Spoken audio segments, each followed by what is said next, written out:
आज क्या पढ़ेंगे हम लोग? बौद्ध धर्म का आगे पढ़ाएंगे ना।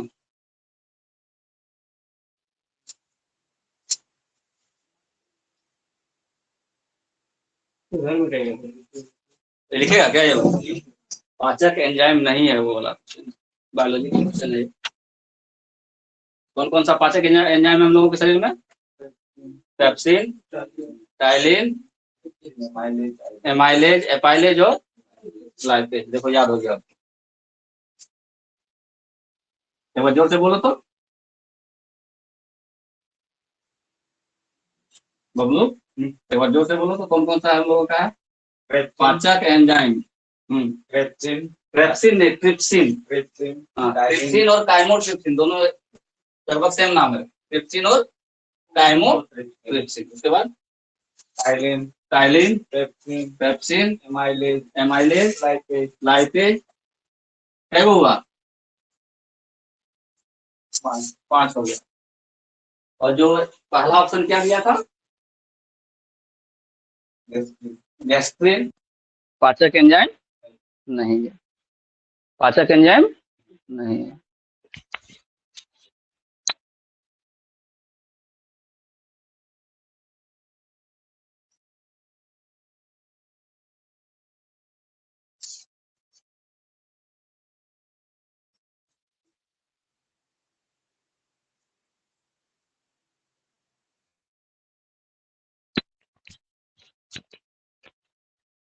ठीक,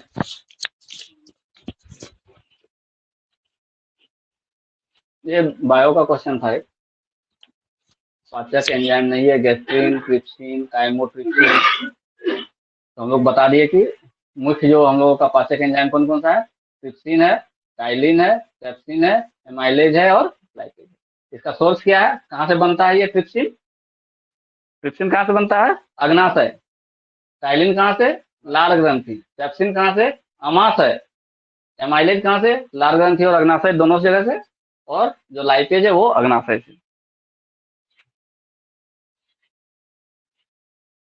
लिख लिया, मिटा दें इसको। थोड़ा एडिशनल जानकारी हो गया, कल बताए थे इसलिए तुम लोगों को बता दिए।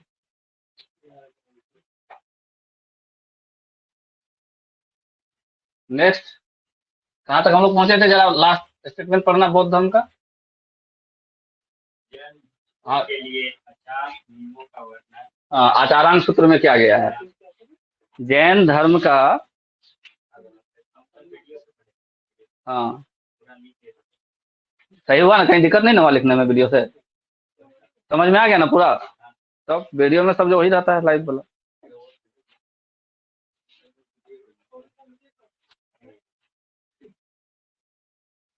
आचारांश सूत्र तक हुआ था ना? जहां भी सूत्र शब्द किसी की पुस्तक के नाम से आ गया है तो उसको जैन धर्म से संबंधित मान देना। जहाँ पिटक शब्द आए वहाँ बौद्ध धर्म। अभी बताएंगे आज पिटक शब्द, अगर जैन धर्म कंप्लीट हो गया तो। क्या कहानी था? अब तो तुम लोगों को कहानी याद हो गया होगा। जैन धर्म का कहानी याद हुआ? नहीं याद हुआ? जैन धर्म का कहानी तो याद हुआ कि नहीं? चलो रफली बता रहे हैं, लिखना नहीं। अभी तक तुम्हारा लिखा हुआ नहीं हो विकास? सोर्स छूट गया था। चलो जल्दी करो।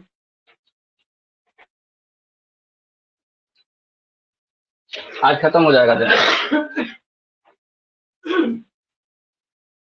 जैन धर्म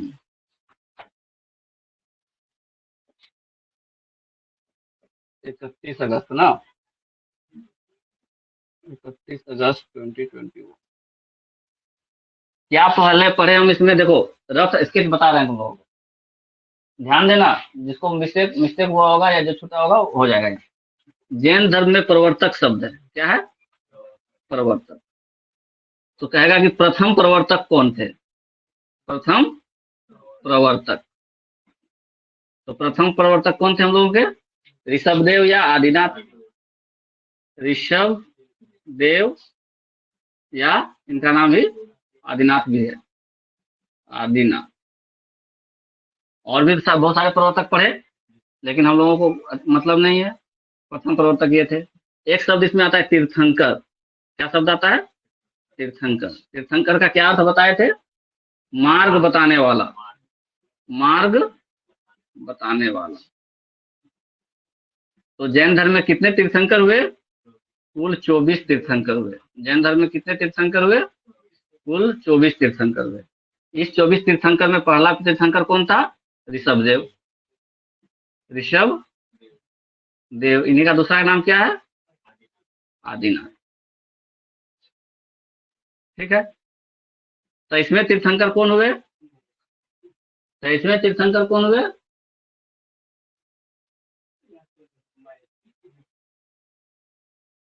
गिरिडीह में कौन पर्वत है?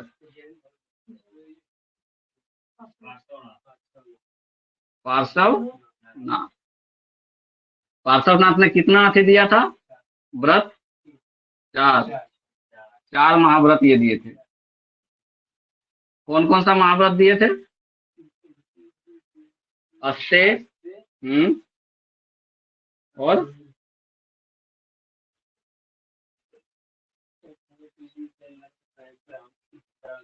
जल्दी याद करो। और 24वें तीर्थंकर कौन थे? भगवान महावीर। महावीर ने कौन सा महाव्रत दिया? ये चीज ऐड होकर के आ जाएगा यहाँ पर, ब्रह्मचर्य। ये 4 अस्ते जल्दी बताओ। चोरी नहीं करना, झूठ नहीं बोलना, हिंसा नहीं करना। ठीक है। और एक क्या था? चोरी नहीं करना, झूठ नहीं बोलना, हिंसा नहीं करना, ब्रह्मचर्य। एक और छूट रहा है। कॉपी उलट के देखो। चोरी नहीं करना, झूठ नहीं बोलना। हाँ, झूठ नहीं बोलना। एक क्या था और? चोरी, झूठ, हिंसा नहीं करना।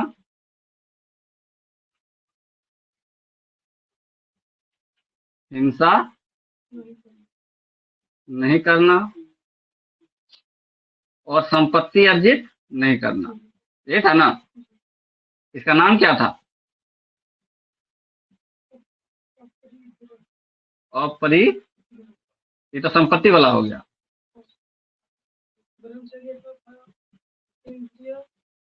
इंद्रिय। अच्छा, इंद्रिय निग्रह करना। ठीक है। इंद्रिय निग्रह करना। देखो, पढ़ करके याद नहीं रहे तो कोई फायदा नहीं है। ठीक है ना? पढ़ के याद रहना चाहिए। अस्ते का क्या अर्थ लिखवाए? अस्ते का क्या अर्थ लिखवाए थे? चोरी नहीं करना। झूठ नहीं बोलना का क्या लिखवाए थे? अमरीशा। अमरीशा। और हिंसा नहीं करने का क्या लिखवाए थे? अहिंसा। अहिंसा। अब इसमें कौन सा शब्द है जो हम नहीं जान रहे हैं? सारा का सारा शब्द तो जान ही रहे हैं। अहिंसा, अस्ते, अपरिग्रह। अ लगाने का मतलब नहीं होता है।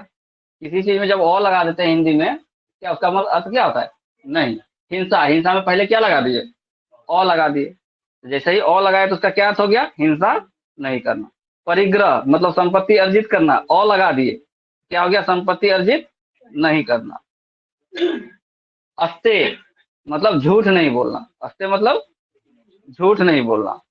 तो हो तो गया। इतना याद करने में क्या दिक्कत है? अस्ते, अमृषा, अहिंसा, अपरिग्रह। ठीक है। इतना हो गया। और महावीर जी ने जो 5वां महाव्रत दिया कौन सा था? ब्रह्मचर्य। और इस ब्रह्मचर्य का मतलब क्या हो गया? कि इंद्रिय निग्रह करना, मतलब शरीर के जितने 5 इंद्रिय हैं, आंख, नाक, त्वचा, ये सब, इसको निग्रह करना मतलब अपने काबू में रखना। ठीक है। उसके बस में नहीं रहना, उसको अपने बस में रखना। ठीक है। इतना चीज पर है। इसके बाद बोले कि महावीर जी के बारे में हम लोगों को सारा जानकारी लेना है ना? तो इनका जन्म कहाँ हुआ? जन्म कुंडग्राम। कुंडग्राम वैशाली। कब? 540 ईसा पूर्व, बीसी। 540 बीसी जन्म हो गया। तो जन्म होगा तो माता पिता का नाम होगा। माता का क्या नाम था? माता का नाम त्रिशला। पिता का नाम सिद्धार्थ। माता पिता पत्नी, पत्नी का नाम यशोदा, पुत्री का नाम प्रिय दर्शनी, जोर से बोलेगा, ठीक है। दामाद का नाम जमाली, कोई दिक्कत? क्या नहीं, क्या नहीं मिला है? कहाँ कैसे मिला? अब देखो, माता पिता पत्नी पुत्री दामाद और बड़े भाई, बड़े भाई का नाम जिससे परमिशन लेके गया था नंदी वर्धन, नंदी वर्धन। इतना तो ये हो गया इनके फैमिली बैकग्राउंड, जिसका नाम हम लोगों को याद रखना है। जन्म कहाँ हुआ? कुंदग्राम वैशाली। माता का नाम त्रिशला। त्रिशला कौन थी? चेतक की बहन थी। चेतक कहाँ का राजा था? लिच्छवी। नरेश चेतक की बहन, तो चेतक कौन लगा इसका? मामा। ठीक, इतना तो बैकग्राउंड हो गया इसका फैमिली का। अब जन्म हुआ, इससे अब कोई मतलब नहीं। अगला काम ये क्या किए कि जब इनकी अवस्था हो गई 30 वर्ष, 30 वर्ष की अवस्था, बड़े भाई से क्या करता है? आज्ञा लेता है। और क्या करता है आज्ञा लेकर के? गृह त्याग, गृह त्याग करता है। 30 वर्ष की अवस्था में अपने भाई नंदीवर्धन से आज्ञा लेकर के क्या करता है? वो गृह त्याग करता है। यहाँ तो कोई दिक्कत कहानी में नहीं। अब देखो, गृह त्याग करके कहाँ पहुंचा ये?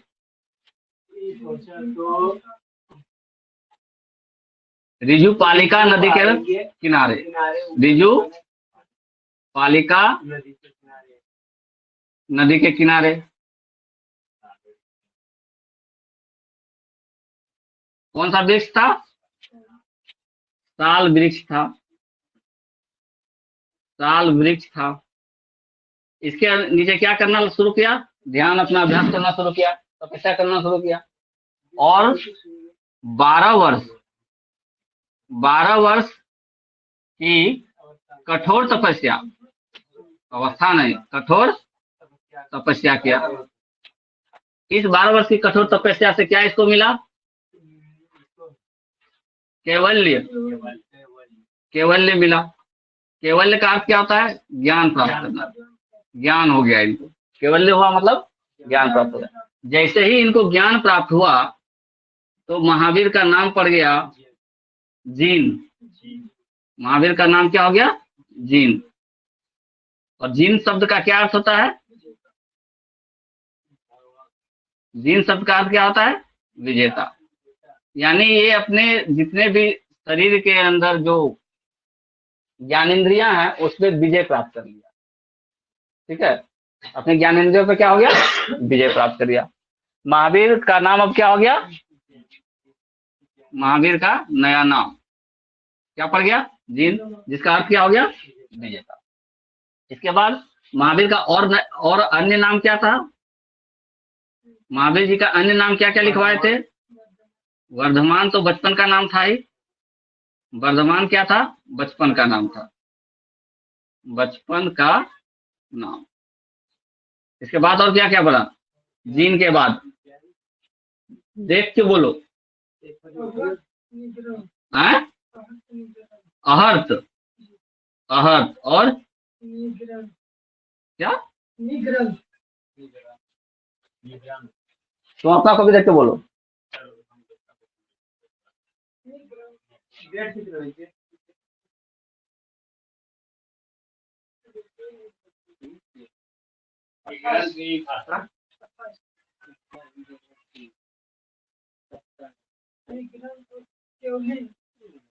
केवलिन तो है, और क्या नाम है बताओ? कौन नाथ? कैसे लिखा है बताओ?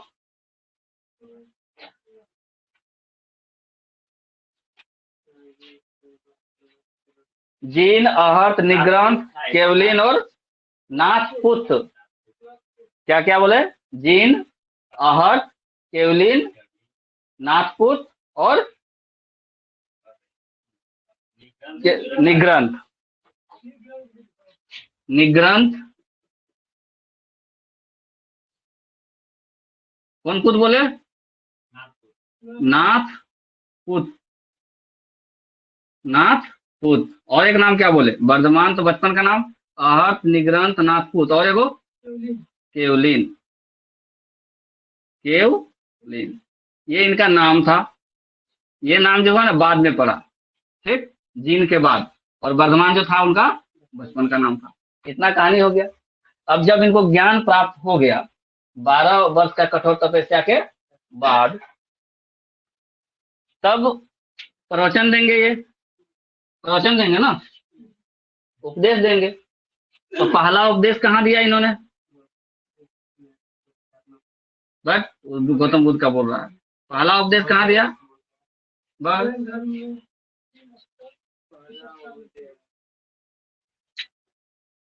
राजगिरी के विकुचल पहाड़ी के पास, लिखा है राजगिरी के विकुचल पहाड़ी के पास।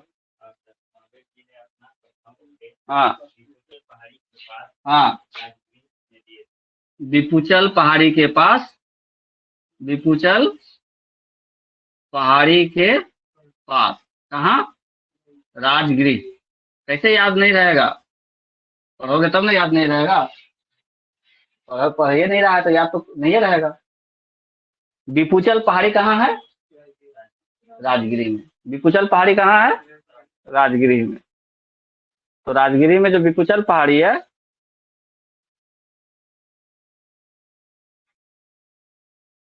वहीं पे उन्होंने अपना प्रथम क्या दिया था? स्टेटमेंट वाला आदमी को याद नहीं रहता है। हाँ, समय लगता है, इसलिए तो इसको हम बता रहे हैं दोबारा से।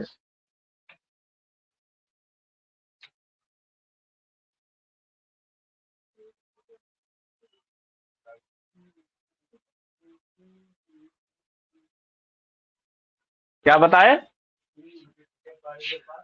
पहला उपदेश दिया विपुचल पहाड़ी के पास, कहाँ? राजगिरी में। क्लियर? जब पहला उपदेश दिया तो पहला शिष्य कौन बना? पहला शिष्य इसका दामाद जो जमाली था, वही बना इसका पहला शिष्य। पर पहली भिक्षुणी कौन बनी?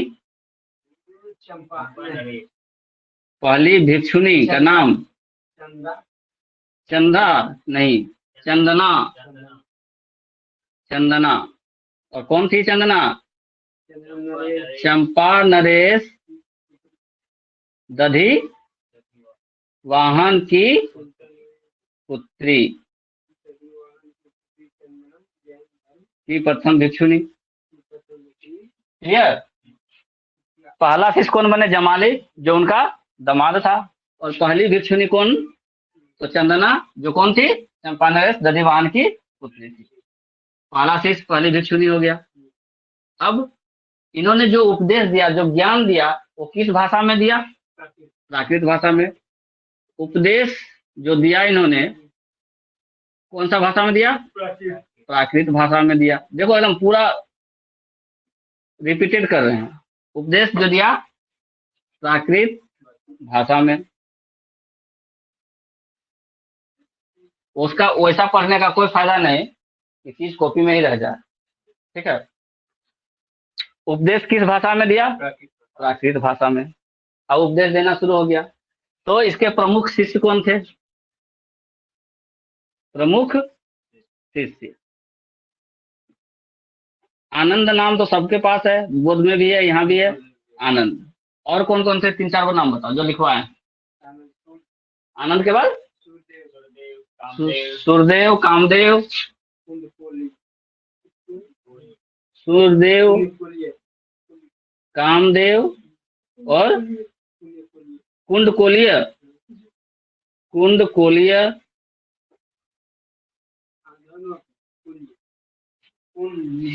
पुण्य, कुंड या कुण्य?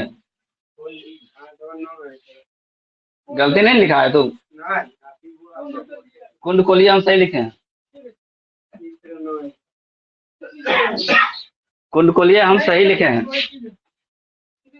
ठीक है। तो ये प्रमुख शिष्य थे। अब इसमें ये क्वेश्चन आ सकता है, नीचे दिख जाएगा ना तुम लोगों को, नीचे दिख रहा है बोर्ड, दिख जाएगा। प्रमुख शासक, प्रमुख शासक जो जैन धर्म को क्या किए थे, संरक्षण प्रदान किए थे, प्रमुख शासक। और जो जैन धर्म के अनुयायी भी हों, जैन धर्म के अनुयायी, अनुयायी। कौन कौन सा राजा था उस समय का जो जैन धर्म को मानता था, उसका शिष्य बन गया था? तो पहला कौन था प्रमुख शासक में? हाँ, लक्ष्मी नरेश कौन? लक्ष्मी नरेश का नाम क्या लिखा है? तुम कहाँ बोला तुम? लक्ष्मी नरेश चंद्रगुप्त मौर्य डायरेक्ट बोल दे रहा है।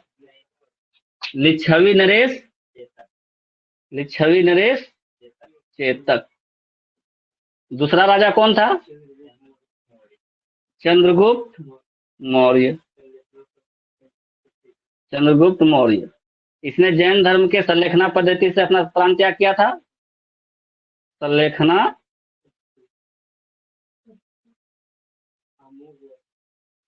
पद्धति से प्राण त्याग। कहाँ प्राण त्यागा था? कहाँ प्राण त्यागा था चंद्रगुप्त मौर्य ने संलेखना पद्धति से? वही श्रवण बेलगोला कर्नाटक, ठीक है। चंद्रगिरी पर्वत पर खाना पीना छोड़ करके अपना शरीर छोड़ दिया था। और ये पहला शासक था जिसने संलेखना पद्धति से अपना प्राण त्यागा था। हो गया चंद्रगुप्त मौर्य। तीसरा शासक कौन था? अमोघवर्ष कहाँ का राजा था? अमोघवर्ष राष्ट्रकूट, राष्ट्रकूट, राष्ट्रकूट का शासक था। चौथा, चौथा अजात शत्रु, अजात शत्रु कहाँ का राजा था? ये मगध का राजा था, मगध नरेश। और कोई बोलो?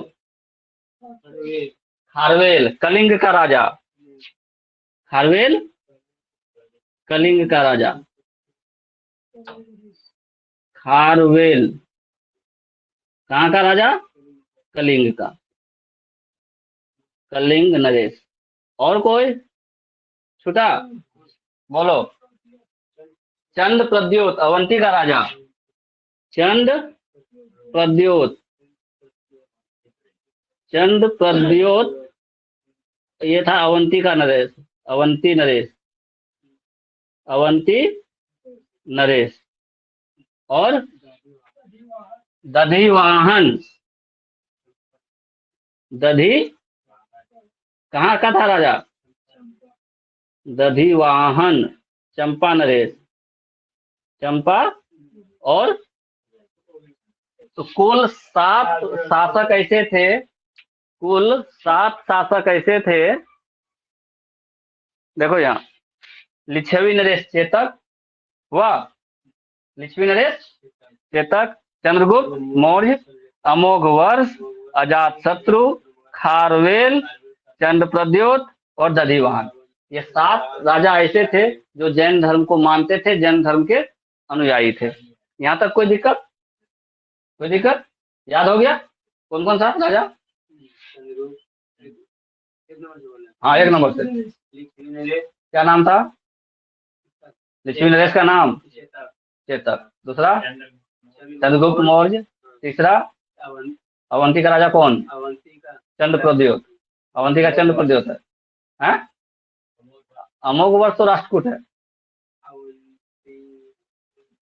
अमोघवर्ष राष्ट्रकूट है। देखो अमोघवर्ष तो राष्ट्रकूट है।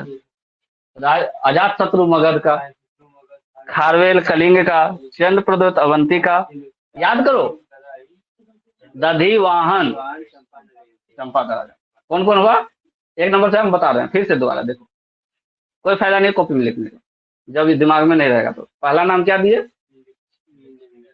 किस लिए पहला नाम लिच्छवी का नरेश का दिए? क्योंकि वो मामा था उसका। किसका मामा था? महावीर जी का। लिच्छवी नरेश चेतक, पहला अनुयायी शासक। चंद्रगुप्त मौर्य सबसे इंपॉर्टेंट इसलिए दिए दूसरा नंबर पे, इसने यह पहला ऐसा शासक था जिसने संलेखना पद्धति से प्रांत त्याग किया था। यानी निर्जल रह करके, निराहार रह करके क्या किया था? प्रांत त्याग किया था। निर्जल निराहार रह करके प्रांत त्याग किया था। अब क्या हुआ? दूसरा। पहला क्या था? मामा उसका लिच्छवी नरेश।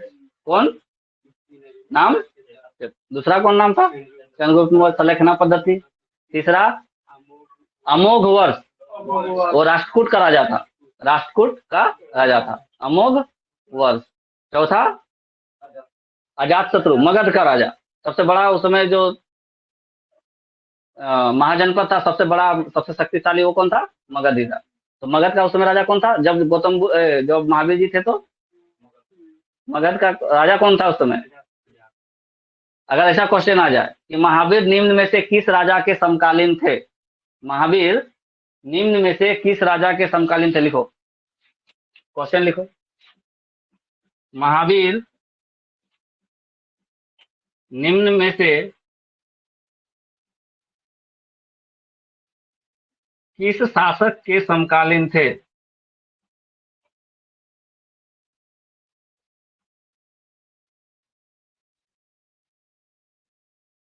समकालीन थे।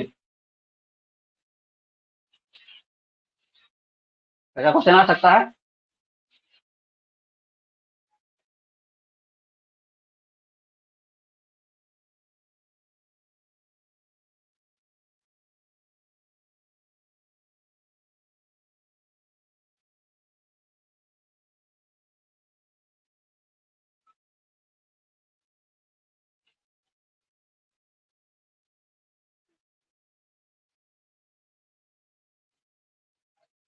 ऑप्शन दे देगा कुछ चार गो, ए बी सी डी, और इस राजा लोग का नाम दे देगा।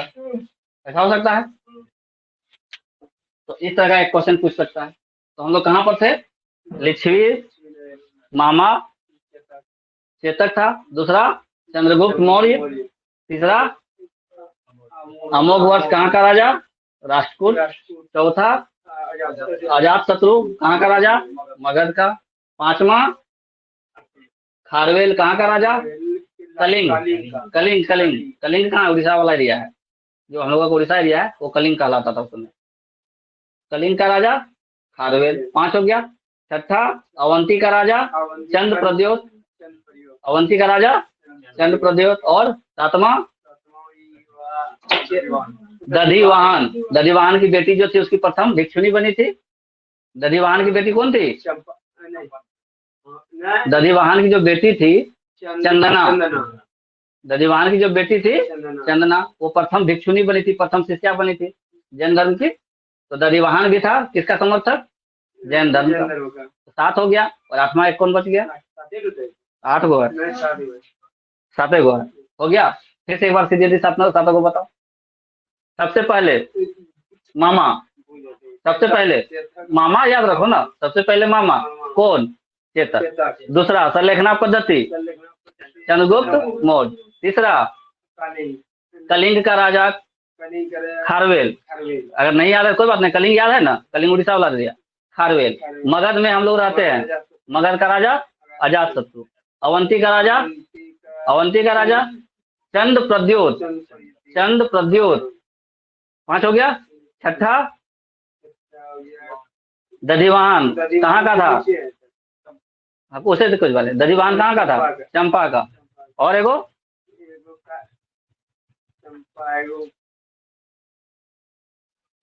राष्ट्रकूट का अमोघ वर्ष। राष्ट्रकूट का अमोघ वर्ष। 7 को पूरा हो गया। तो ये 7 जो शासक थे वो क्या थे? जैन धर्म के अनुयायी थे। हाँ हाँ, चंद्र प्रद्योत दधिवाहन। कुछ छूटा नहीं है तुम्हारा, ठीक है, ये सबको रिवाइज करवा रहे हैं।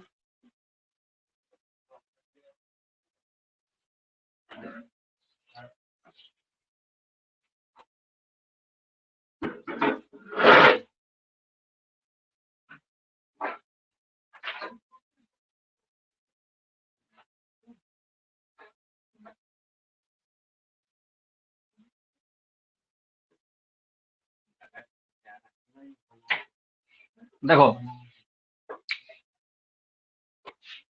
कहां तक पहुंचे हम लोग, दधी वाहन तक, कोई दिक्कत, यहां से पहुंचते पहुंचते दधी वाहन पहुंच गए।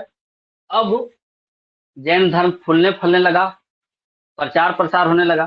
क्या हो गया, जैन धर्म का प्रचार प्रसार होने लगा। तो प्रचार के लिए क्या लिखवाए थे, प्रचार के लिए कुछ लिखाए थे ना, कि इसके जो प्रधान 11 शिष्य थे उनको क्या बोलते थे, गणधर। 11 प्रधान शिष्यों को क्या बोला जाता था, गंधर। 11 प्रधान शिष्य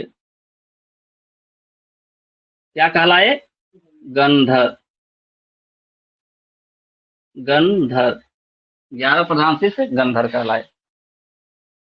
अब जैन धर्म का लगभग सब चीज हो गया, ठीक है। अब क्या हुआ कि एक बार मगध में 12 साल का अकाल पड़ा। कहाँ पर, मगध में। और ये बात कौन बोल रहा है, कौन सा किताब में लिखा हुआ है, मगध में, मगध में 12 वर्ष का अकाल, कौन सी किताब में लिखा हुआ है, कौन पर्वन, परशिष्ट पर्वन। और ये परशिष्ट पर्वन किसने लिखा है, हेमचंद्र सूरी, हरिश्चंद्र नहीं, हेमचंद्र सूरी। तो मगध में 12 वर्ष का जो अकाल पड़ा, यह किस बुक में लिखा हुआ है, परिशिष्ट पर्वन, परिशिष्ट पर्वन। और ये परिशिष्ट पर्वन लिखा किसने, रचना किसने किया इसका, हेमचंद्र सूरी ने, हेमचंद्र सूरी ने। देखो कल क्लास में नहीं पढ़ाते और आज ऐसे बताते तो नहीं समझ में आता, कल क्योंकि बताए और ऐसे बता रहे हैं तो अच्छे समझ में आएगा। तो मगध में 12 वर्ष का अकाल पड़ा था, इसका वर्णन कहाँ है, परिशिष्ट पर्वन में। और इस परिशिष्ट पर्वन की रचना किसने की है, हेमचंद्र सूरी ने। अब जब मगध में 12 वर्ष का अकाल आया तो यहाँ जो स्थूलभद्र और दूसरा भद्रबाहु, नहीं हेड हुए ये लोग, नेतृत्व करता, प्रमुख शिष्य। तो स्थूलभद्र और भद्रबाहु उस समय जिस समय अकाल पड़ा उस समय यहाँ पे था, कहाँ, मगध में, ठीक है। अब क्या क्या, भूखे प्यासे बेचारा ये लोग कितना दिन रहा था। तो भद्रबाहु ने अपने जो कुछ अनुयायी थे, कुछ इनके जो समर्थक थे, उसको लेकर के ये लोग दक्षिण भारत चले गए। कहाँ चले गए, दक्षिण भारत चले गए। कौन, भद्रबाहु। जब दक्षिण भारत गए तो दक्षिण भारत में कहाँ गए भाई, श्रवण बेलगोला, श्रवण बेलगोला कहाँ है ये, मैसूर के पास, कर्नाटक में। कहीं कहीं ऑप्शन में मैसूर दे देता है, तो मैसूर के पास कौन सा स्टेट, कर्नाटक। तो दक्षिण भारत चले गए कौन, भद्रबाहु। जब भद्रबाहु अकाल के बाद वापस आया, क्या हुआ, अकाल खत्म होने के बाद, अकाल खत्म होने के बाद कहाँ आया, वापस आया, कहाँ, वापस आया पाटलिपुत्र राजधानी, ठीक है। मगध की राजधानी क्या थी, पाटलिपुत्र थी। अकाल खत्म होने के बाद वापस आया पाटलिपुत्र, कौन, भद्रबाहु, अपने समर्थकों के साथ।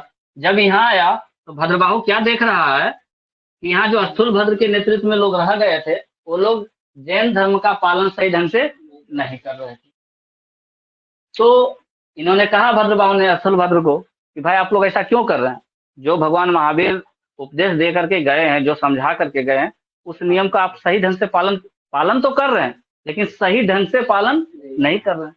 तो स्थूलभद्र का कहना था कि देखिए भाई, आप लोग तो निकल लिए यहाँ से, यहाँ हम लोगों के पेट में अनाज नहीं था, पेट में यहाँ अनाज नहीं मिल रहा है, हम लोग कैसे उसका नियम का पालन करते। तो हम लोग अपने अकॉर्डिंग में जो उस समय का परिस्थिति था उसके अनुसार से हमने थोड़ा सा परिवर्तन किया। क्या किया? थोड़ा परिवर्तन किया, जो नियम थे उसमें थोड़ा परिवर्तन किया। परिवर्तन किया, बोला नहीं आपको परिवर्तन नहीं करना चाहिए था, और इसी बात पर लेकर के दोनों में आपस में मतभेद हो गया।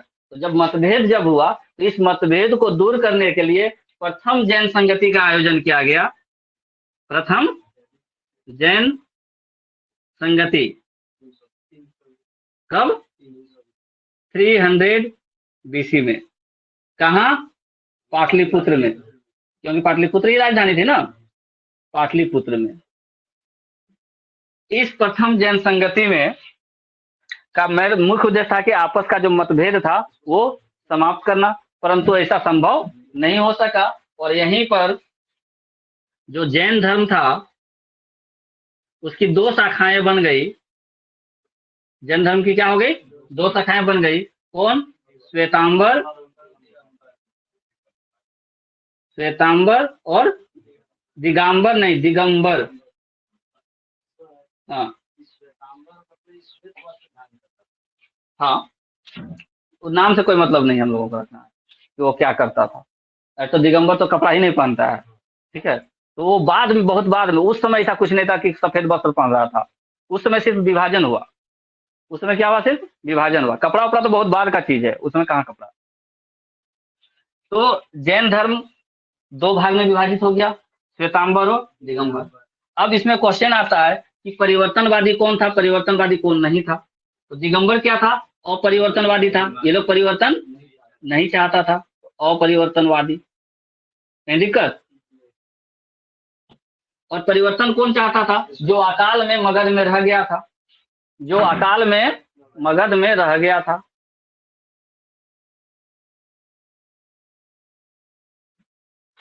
जो अकाल में मगध में रह गया था। तो ये लोग क्या था? परिवर्तन। ये लोग परिवर्तन क्यों चाहता था? क्योंकि वहां पे सही ढंग से सब चीज की व्यवस्था नहीं थी। अब भोजन ठीक ढंग से मिल नहीं रहा था। तो भोजन जब ठीक ढंग से नहीं मिल रहा था तो लोग क्या, भूखे पेट कितना एक्सरसाइज करेगा, कितना मेडिटेशन करेगा। तो वो लोगों ने परिवर्तन चाहा। यहाँ तक क्लियर। अब यहाँ एक क्वेश्चन ये आ जाता है कि जो उस समय का शासक था चंद्रगुप्त मौर्य, प्रथम जैन संगति के का शासक कौन था उस समय? शासक चंद्रगुप्त मौर्य। इस चंद्रगुप्त मौर्य ने किसका समर्थन कर दिया? परिवर्तनवादी का समर्थन किया कि अपरिवर्तनवादी का समर्थन किया? परिवर्तनवादी का समर्थन कर दिया। और इस परिवर्तनवादी का नेतृत्व कौन कर रहा था? नेतृत्व इसका कर रहा था स्थूलभद्र। स्थूलभद्र। इसका परिवर्तनवादी का नेतृत्व कौन कर रहा था? भद्र बाहु। और परिवर्तनवादी का नेतृत्व भद्र बाहु, जो कि श्रवण बेलगोला से आया था, दक्षिण भारत से आया था, भद्रता दिखाया था जाकर के वहां। अब जब ये प्रथम जैन संगति आयोजित किया गया तो आप बाहर से आए 12 वर्ष के बाद, तो हम डायरेक्ट तो आपको अध्यक्ष बना नहीं देंगे जैन संगति का प्रथम अध्यक्ष। तो अध्यक्ष इसका कौन बना? भद्रबाहु। कैसे? जो यहाँ पटना में था, जो पाटलिपुत्र में था, तो स्थूलभद्र इसका अध्यक्षता किया। प्रथम जैन संगति का अध्यक्षता कौन किया?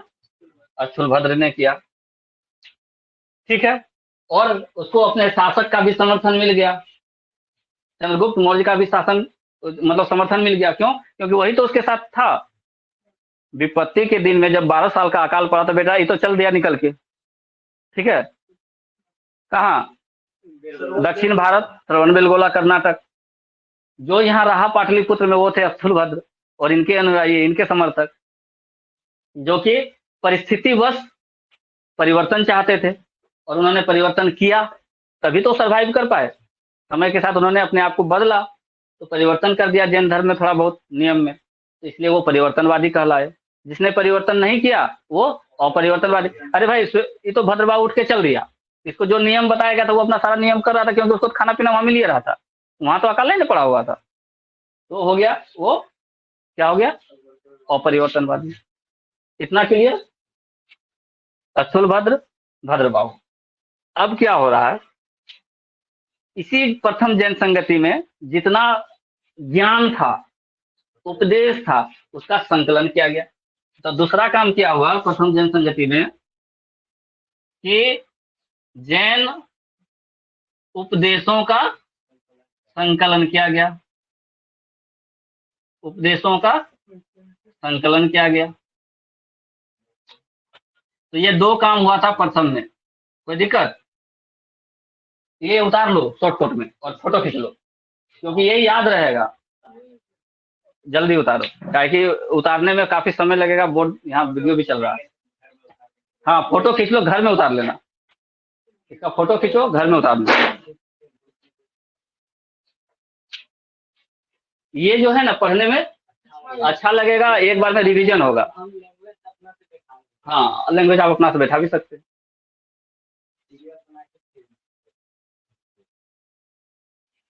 हाँ पीडीएफ भी बना देगा ये।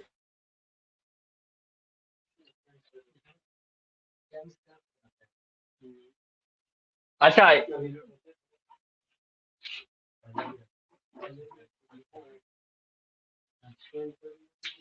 आगे बता तुम एक बार, आगे पूरा कहानी बताओ तो बोर्ड पर। इसी को रिपीट करना जरा, देखें क्या जानते हो। टिंकू आओ बताओ तो जरा बोर्ड पे, पूरा कहानी को रिपीट करो तो। तुमको पहले बोल रहे हैं तब इसको बुलाएंगे। आओ आओ, कैसे एजुकेशन कैसे खत्म होगा? हम पढ़ लेंगे, हम तो पढ़ा हुआ मेरा ही है ना। क्या कहानी है जैन धर्म का शुरू से? बोर्ड में लिखा हुआ है ये है जैन धर्म। हाँ। ठीक है, इसका प्रवर्तक कौन था? ऋषभ देव। इसका और नाम भी था आदिनाथ।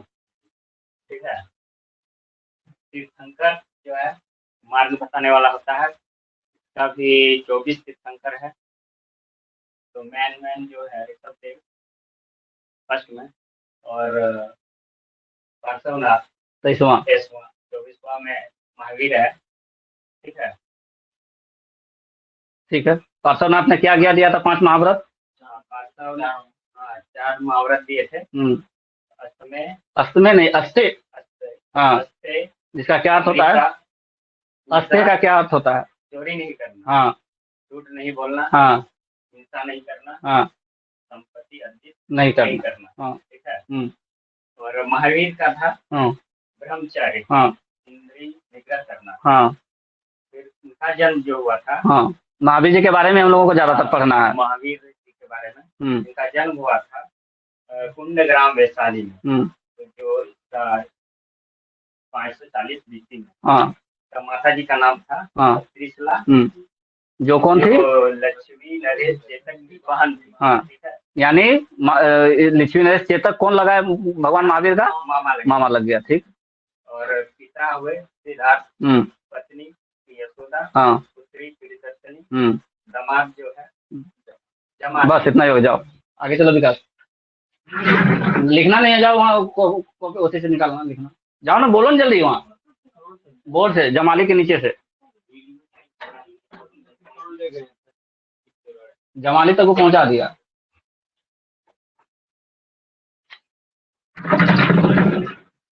यहाँ जमाली, दामाद जमाली तक पहुंचा।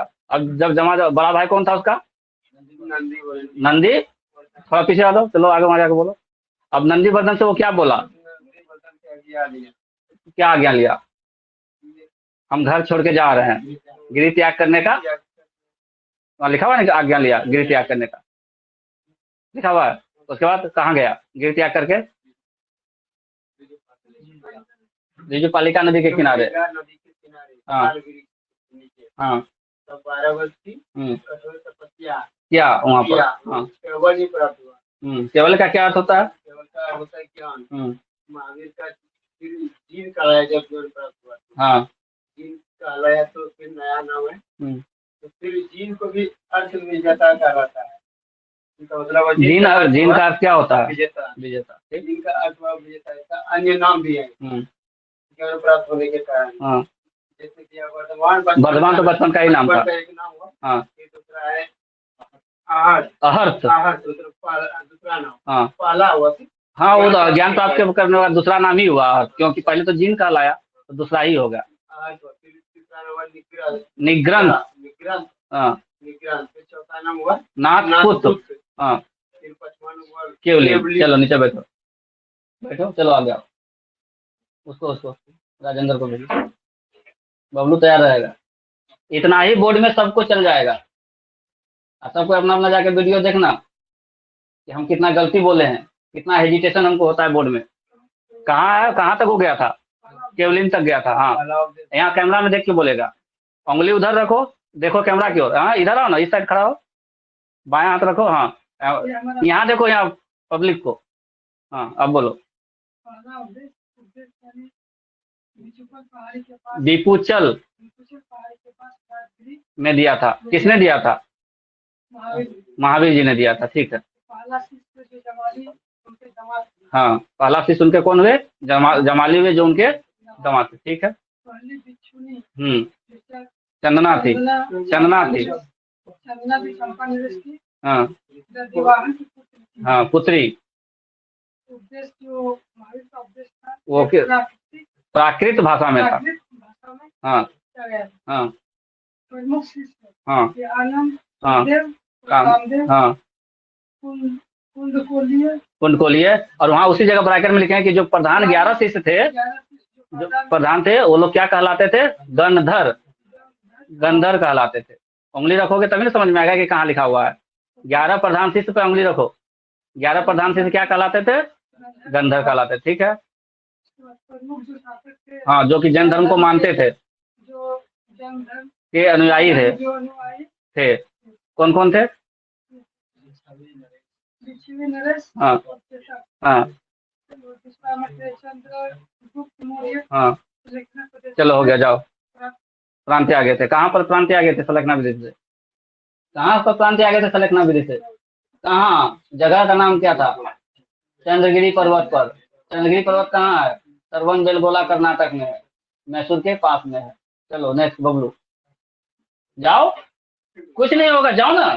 उंगली रख रख करके खाली नाम पढ़ो। चंद्रगुप्त मौर्य, अमोघवर्ष, अजातशत्रु, खाली नाम पढ़ो। आज लगेगा तुम लोगों को कि हाँ कुछ कर, हेजिटेशन भी तो दूर होना चाहिए ना। चंद्रगुप्त मौर्य के बाद क्या लिखा हुआ है? चंद्रगुप्त मौर्य के बाद क्या लिखा हुआ है? अमोघ वर्ष। अमोघ वर्ष कहाँ का राजा था? हाँ वहाँ वहाँ दिखा के बोलो। नेक्स्ट नाम क्या लिखा हुआ है? अजातशत्रु। अजातशत्रु कहाँ का नरेश था? मरेश नरेश। और उसके बाद क्या लिखा हुआ है? खारवेल। खारवेल कहाँ का राजा था? कलिंग का। नेक्स्ट क्या लिखा हुआ है? चंद्र प्रद्योत। चंद्र प्रद्योत कहाँ का राजा था? अवंती नरेश। चलो नीचे आओ, पीछे आओ। नेक्स्ट चलो। हाँ दधिवान कहाँ का राजा था? चलो आ जाओ, बैठो। अब बाकी तुम क्लियर करो पूरा कहानी।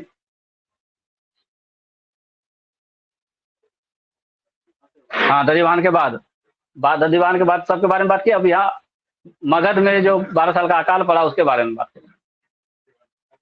हाँ देखो, यहाँ देखो। मगध में 12 साल का अकाल पड़ने के बाद हाँ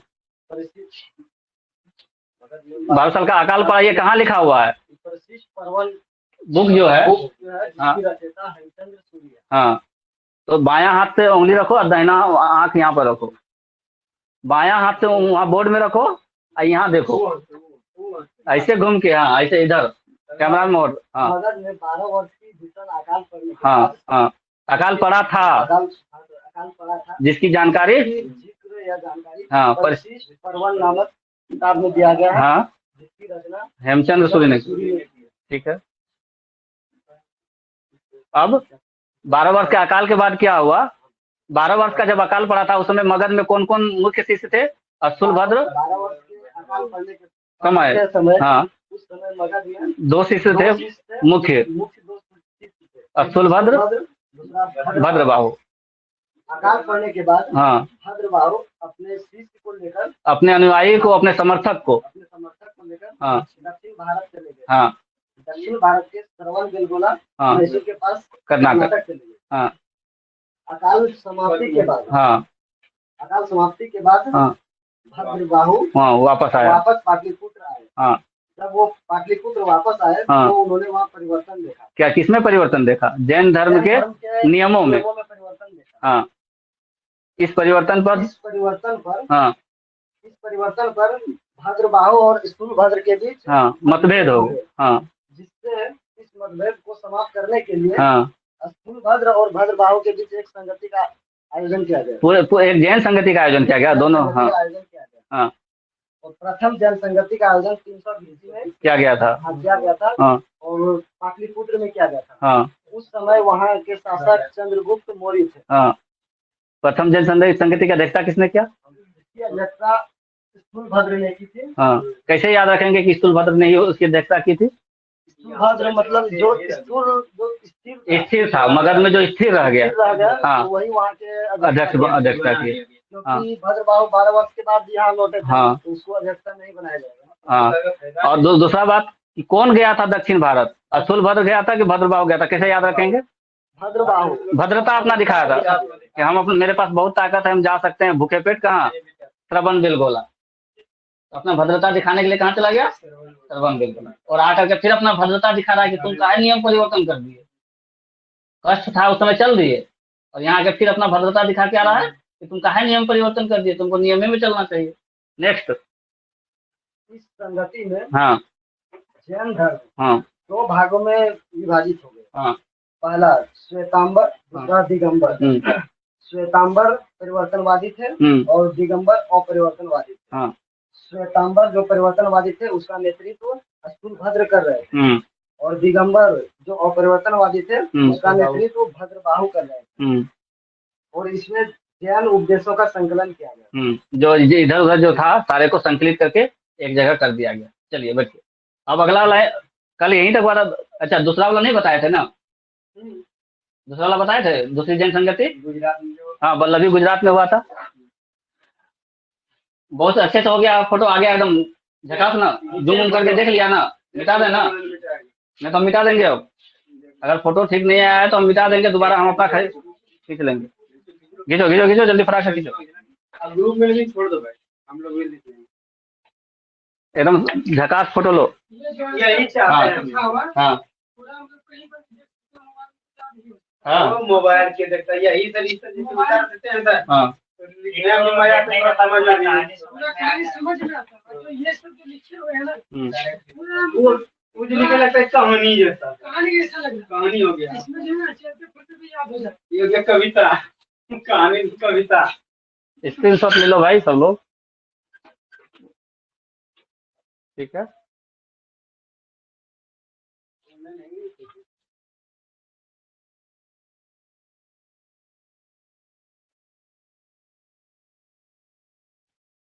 चलो ठीक।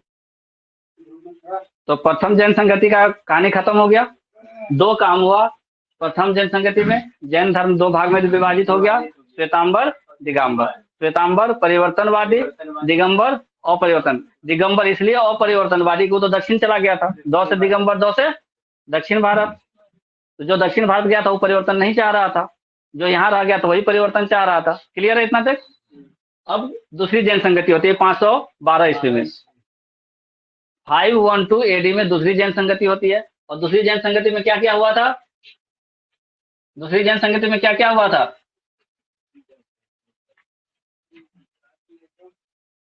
कहाँ हुआ था दूसरी जैन संगति? गुजरात वल्लभी। ठीक है। उसमें क्या हुआ था? जितना जैन ग्रंथ था सबका लिपिबद्ध किया गया, सबको लिपिबद्ध किया गया। ठीक है। दूसरी जैन संगति में क्या किया गया? लिपिबद्ध किया गया। लिख लो, तो लिखा हुआ है ये, फिर भी एक जगह लिख लो। और कुछ किया गया इसमें? दूसरी जैन संगति के अध्यक्ष कौन थे? क्षमा श्रमण देवादि धर्मन क्षमा श्रमण, देवादि धर्मनि क्षमा श्रमण। ठीक।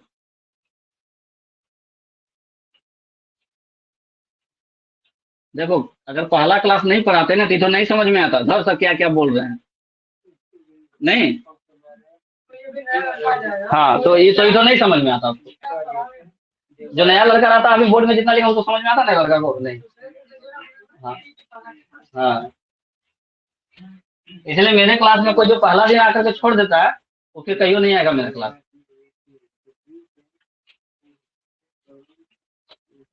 पहला क्लास में आपको हर चीज नहीं पता चल पाएगा। हर टीचर का जो पढ़ाने का एक अलग अलग ढंग होता है, ठीक है।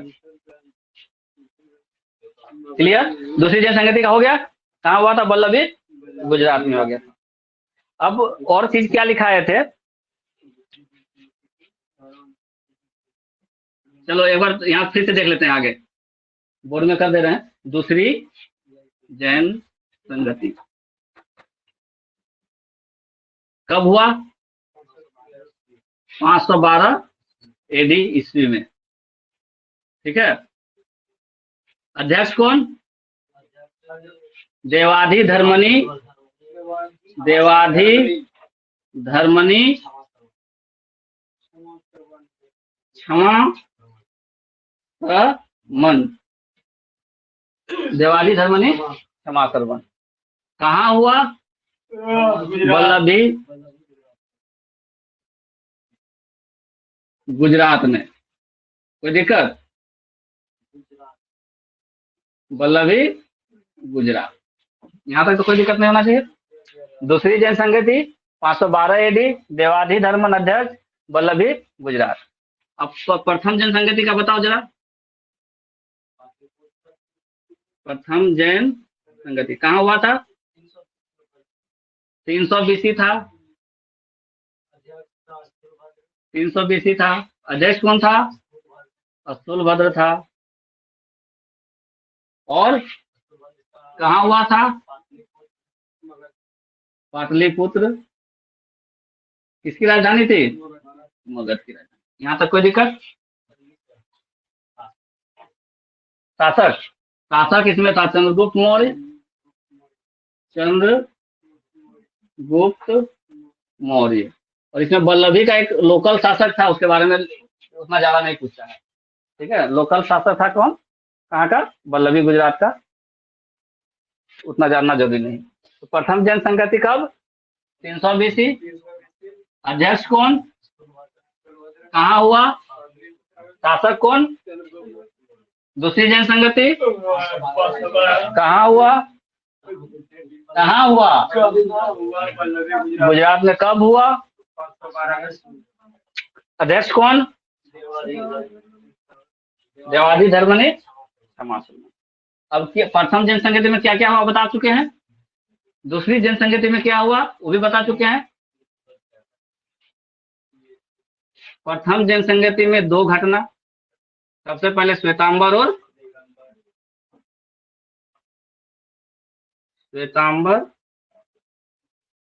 और दिगंबर। और दूसरी घटना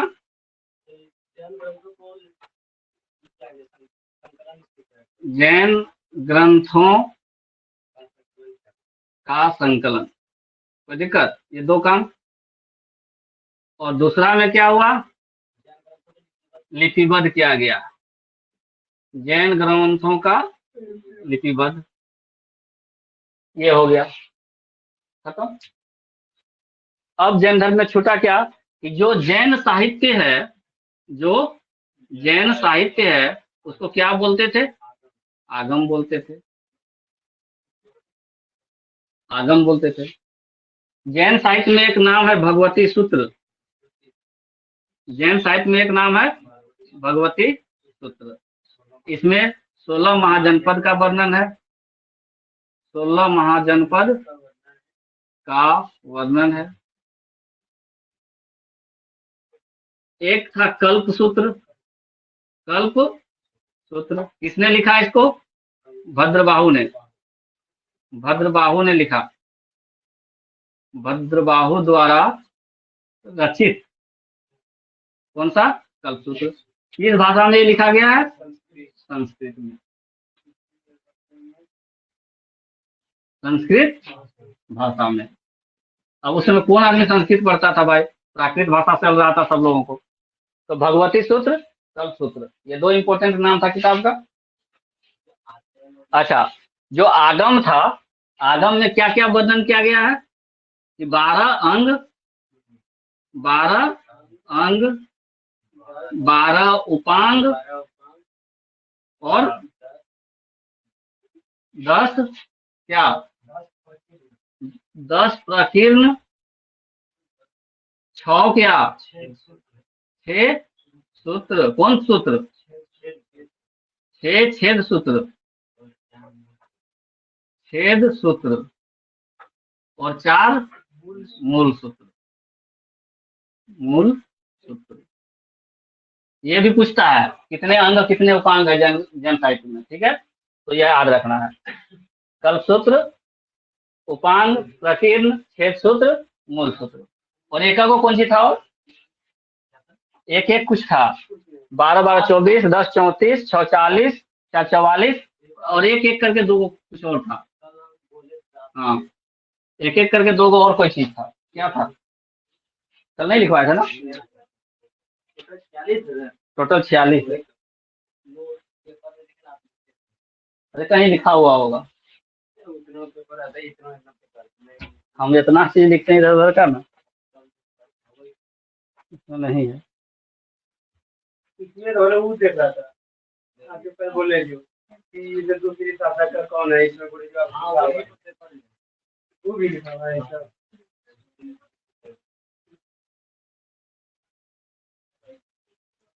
क्या हम लोग पढ़ रहे थे अभी?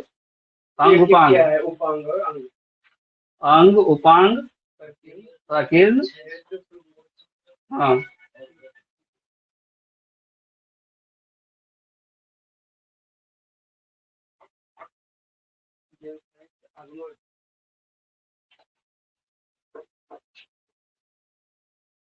अनुयोग सूत्र एगो है और नंदी सूत्र एगो है।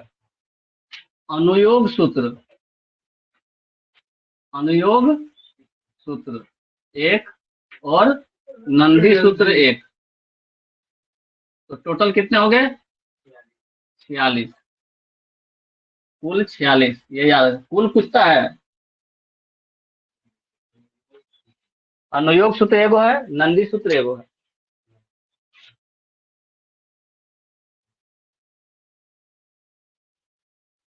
अनुयोग सूत्र, नंदी सूत्र। तो टोटल कितने आगम है जैन साहित्य में? जैन साहित्य में कुल 46 आगम हैं। हाँ, इसी को 46 आगम बोलते हैं। जैन साहित्य में कुल 46 आगम है। कौन कौन सा आगम है? तो अंग 12 गो, उपांग 12, 10 प्रकीर्ण, 6 छेद सूत्र, 4 मूल सूत्र, 1 अनुयोग और 1 नंदी सूत्र। जोड़ लो, 12 दूना 24, 10 34, 6 40, 4 44 और 2 46। तो जैन साहित्य में कितने आगम है? जैन साहित्य में कुल कितने आगम है?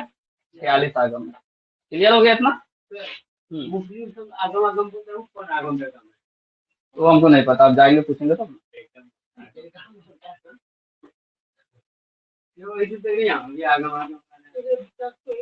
अब देखो इसमें कभी कभी ऐसे इतना तुम लोगों को नहीं पढ़ा, हम सुना देते हैं एक बार पढ़ करके, बता देते हैं कि होता क्या है एक्चुअली।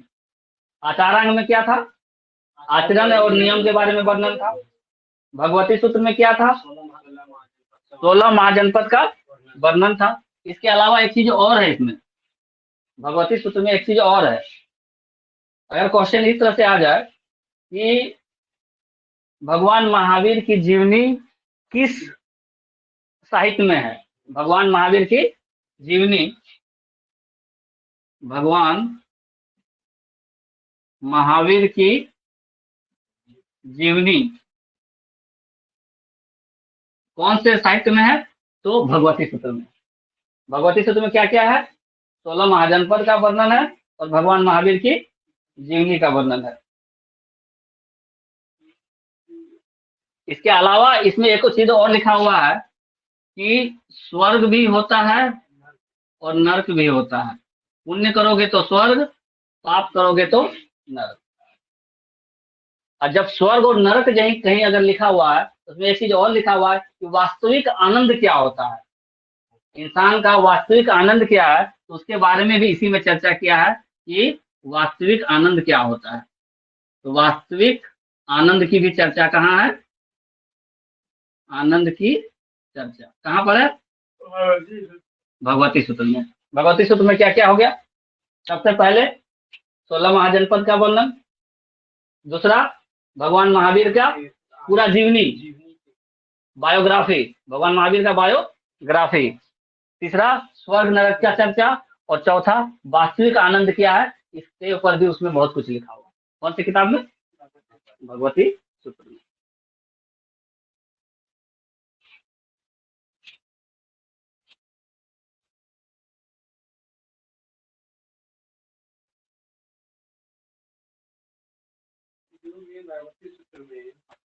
हम्म,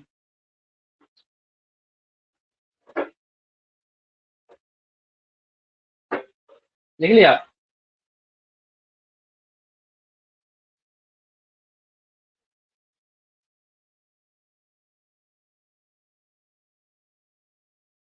उपांग क्या है? देखो एक शब्द कहीं लिखा है तो उपांग, यहाँ लिखे है ना अंग उपांग। अब आप प्रवचन कर रहा है कोई आदमी, तो पब्लिक जो बैठी हुई है, जो शिष्य लोग बैठे हुए हैं, जो अनुयायी लोग बैठे हुए हैं, उनके मन में कुछ ना कुछ प्रश्न होगा। तो जो जनरल प्रश्न है उसका उत्तर जब भगवान महावीर जी दिए थे वो उपांग में लिखा गया है।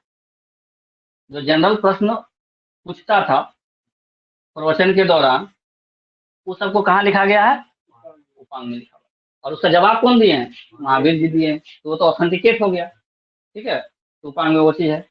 प्रकीर्णन में क्या है? जैन धर्म के संबंधित जो मत है, जो सिद्धांत है, जो नियम है, वो प्रकीर्णन में लिखा गया। ठीक, इसके अलावा छेद सूत्र है। उपांग में जो नियम है उसका संक्षिप्त चर्चा किया गया है छेद सूत्र में। अब उपांग 12 को कौन पढ़ सकेगा? तो शॉर्टकट में पढ़ना है सबको, तो छेद सूत्र में उसको सारांश बना करके लिख दिया गया। ठीक है। नंदी सूत्र क्या है? शब्दकोश है। आजकल हम लोगों को जब अंग्रेजी का कुछ शब्द नहीं मिलता तो क्या करते हैं? डिक्शनरी खोजते हैं। तो उसमें भी जो इतना आगम साहित्य था उसमें बहुत ऐसा ऐसा वर्ड था जिसको जनता नहीं समझ पाता था। तो जो नंदी जी थे उन्होंने लिख दिया पुस्तक कि इस शब्द का ये अर्थ होता है, एक डिक्शनरी बना दिया। तो नंदी सूत्र क्या था? शब्दकोश। तो देखो शब्दकोश का समय उस समय भी था। और हम एक दिन स्टेटस में डाले थे हिंदी शब्दकोश सबसे पहले किसने बनाया था। मेरा स्टेटस अगर देखते होगे व्हाट्सएप वाला, ग्रुप में भी छोड़े थे। हिंदी शब्दकोश बनाने का श्रेय झारखंड के एक आदमी को। हाँ, ग्रुप में छोड़े हुए हैं, देख लेना नाम उनका। हिंदी शब्दकोश, हिंदी डिक्शनरी, हिंदी शब्दकोश जो बनाया है वो झारखंड का वर्ग एक आदमी है। तो देख लेना वो क्या नाम था। अगर बता देंगे तो तुम लोग फिर देखेगा नहीं वो। ठीक है। देखो जैसे क्या होता है, जो बताया तो तुम उसको खोज करके जब देखोगे तो वो नाम याद रहेगा, सर बोले थे तो इसका ये नाम है। और जबकि इसी में वो इम्पोर्टेंट क्वेश्चन, क्योंकि उनका हाल फिलहाल में करंट अफेयर से कुछ रिलेशन है। वो जो आर्टिकल जो हम लिख करके वहाँ दिए है ना ग्रुप में, वो पढ़ लोगे तो पता चल जाएगा, करंट अफेयर के साथ उसको कनेक्टेड किया। तो जो जैन धर्म का जो कठिन कठिन शब्द था, जैन धर्म का कठिन कठिन शब्द था, उसके लिए एक शब्दकोश बना दिए थे कौन? नंदी सूत्र। ठीक है।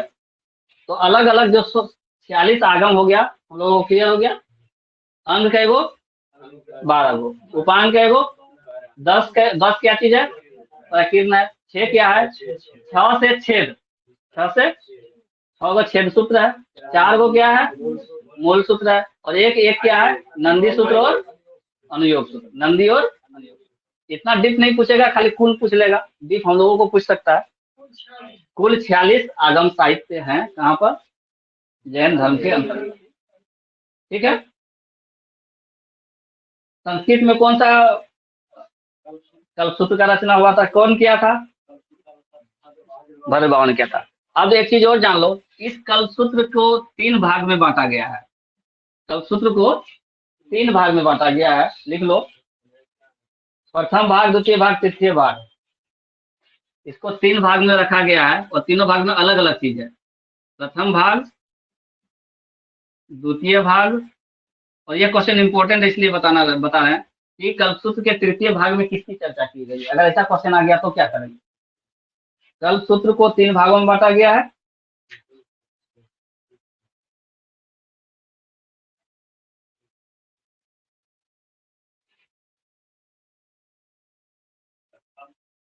प्रथम में है तीर्थंकरों की जीवनी। कितने तीर्थंकर थे? कितने तीर्थंकर थे जैन धर्म में? उनकी जीवनी यहाँ है। अगर आपको 24 तीर्थंकर के बारे में जानना है तो कल्पसूत्र उठा लीजिए और उसका प्रथम भाग पढ़िए। कल्पसूत्र का प्रथम भाग पढ़िए, 24 का जीवनी मिल जाएगा। द्वितीय भाग अगर पढ़िएगा तो जैन भिक्षुकों के लिए जो नियम बना है, जैन भिक्षुकों के लिए नियम, क्या करना है क्या नहीं करना है, कहाँ मिलेगा? द्वितीय भाग में। जैन भिक्षुकों के लिए नियम कहाँ मिलेगा कल्पसूत्र का? द्वितीय भाग में। और हम बोले थे कि भगवान महावीर के 11 प्रधान शिष्य थे। 11 प्रधान शिष्य। भगवान महावीर के कितने थे शिष्य प्रधान? 11। और इन 11 को हम लोग क्या बोलते थे? गंधर्व बोलते थे। तो इन 11 गंधर्व के बारे में वर्णन कहाँ है? हाँ, कल्पसूत्र के तृतीय भाग में। क्या है?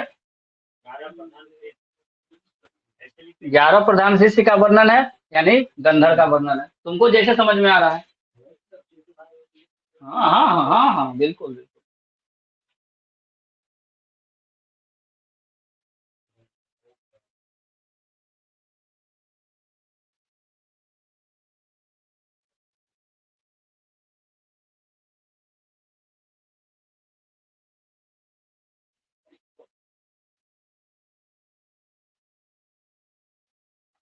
अब देखो, कुछ अन्य ग्रंथ भी हैं जैन धर्म के, जहां से एक क्वेश्चन किताब से पूछ देता है। कुछ अन्य जैन धर्म के ग्रंथ, 3-4 किताब लिख लो। किसने कौन लिखा है और कौन सा पुस्तक का नाम है, टेबल बना लो। 1 नंबर 2, हाँ, टॉपिक का नाम देखो, अन्य जैन धर्म के ग्रंथ। न्यायावतार पूछेगा कि न्यायावतार किस धर्म से संबंधित है? न्यायावतार। या फिर ये पूछ सकता है कि न्यायावतार किसने लिखा है, किसने रचना की है? सिद्धसेन दिवाकर इसका नाम है। लेखक का नाम कौन है? सिद्धसेन दिवाकर। सिद्धसेन दिवाकर। सिद्धसेन दिवाकर। सबसे इंपॉर्टेंट है इसका प्रबंध कोश। कई बार क्वेश्चन हम देखें इसका, प्रबंध कोश। प्रबंध कोश किसने लिखा? प्रबंध कोश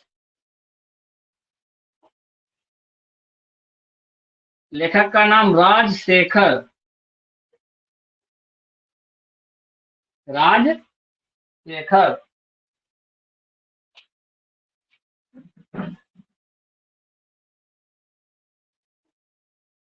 एक किताब लिखो, श्री षष्ठी श्लाका।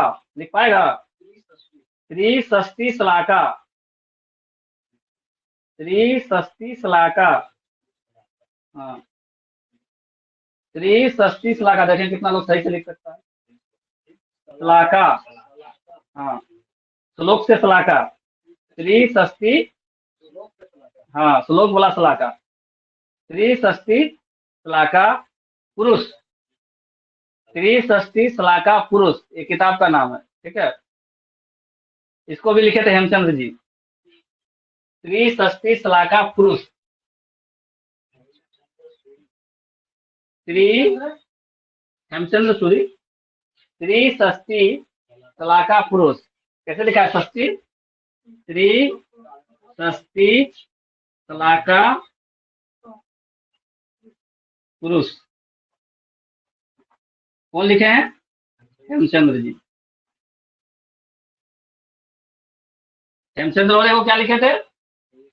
वशिष्ठ पर्वन, जिसमें क्या लिखा हुआ था? 16 महाजनपद में से जो मगध महाजनपद था वहां पे 12 साल का अकाल पड़ा था। तो 12 साल का अकाल के बारे में था। हाँ बोलो। नहीं, ये होगा स्त्री षष्ठी सलाका पुरुष।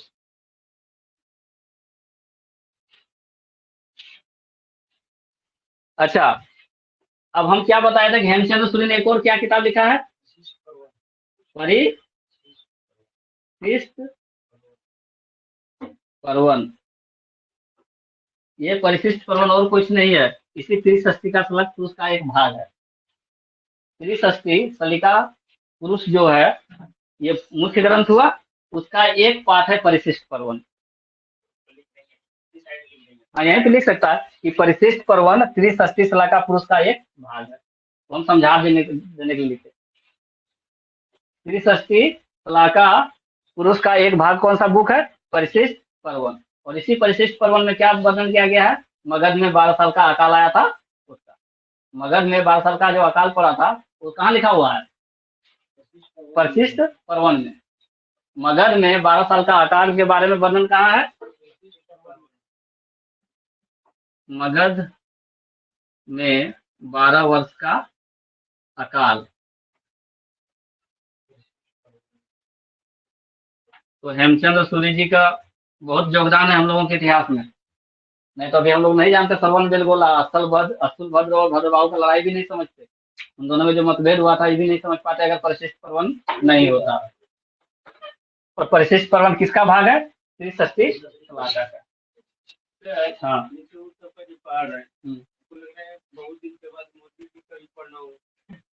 हाँ पढ़े, जरूर पढ़ना पड़ेगा। अभी हम लोग जो इतिहास पढ़ रहे हैं 1947 तक का पढ़े कि हम लोग स्वतंत्र हुए।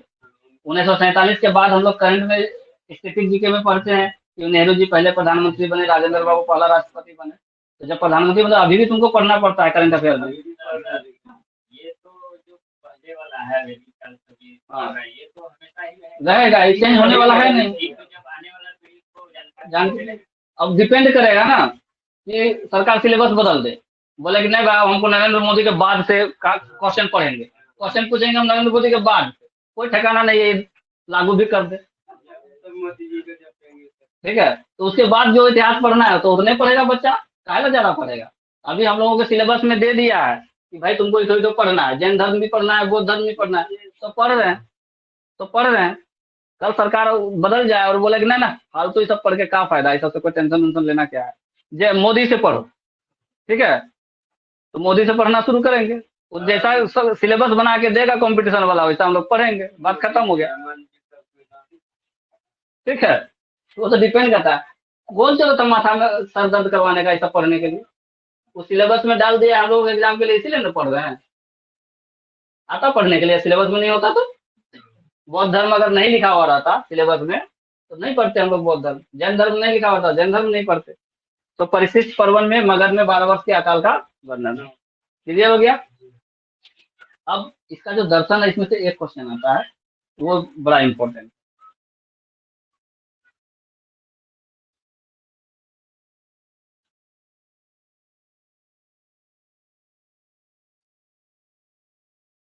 लिखो,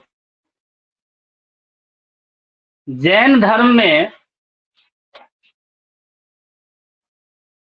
अच्छा वो लिखाए थे क्या? सम्यक दर्शन, सम्यक ज्ञान, सम्यक चरित्र लिखा दिया है ना? नहीं लिखा है? आचरण लिखाए होंगे, जरूर लिखाए, लिखा दिए। ठीक है, तब वो पॉइंट लिखने का जरूरत नहीं है।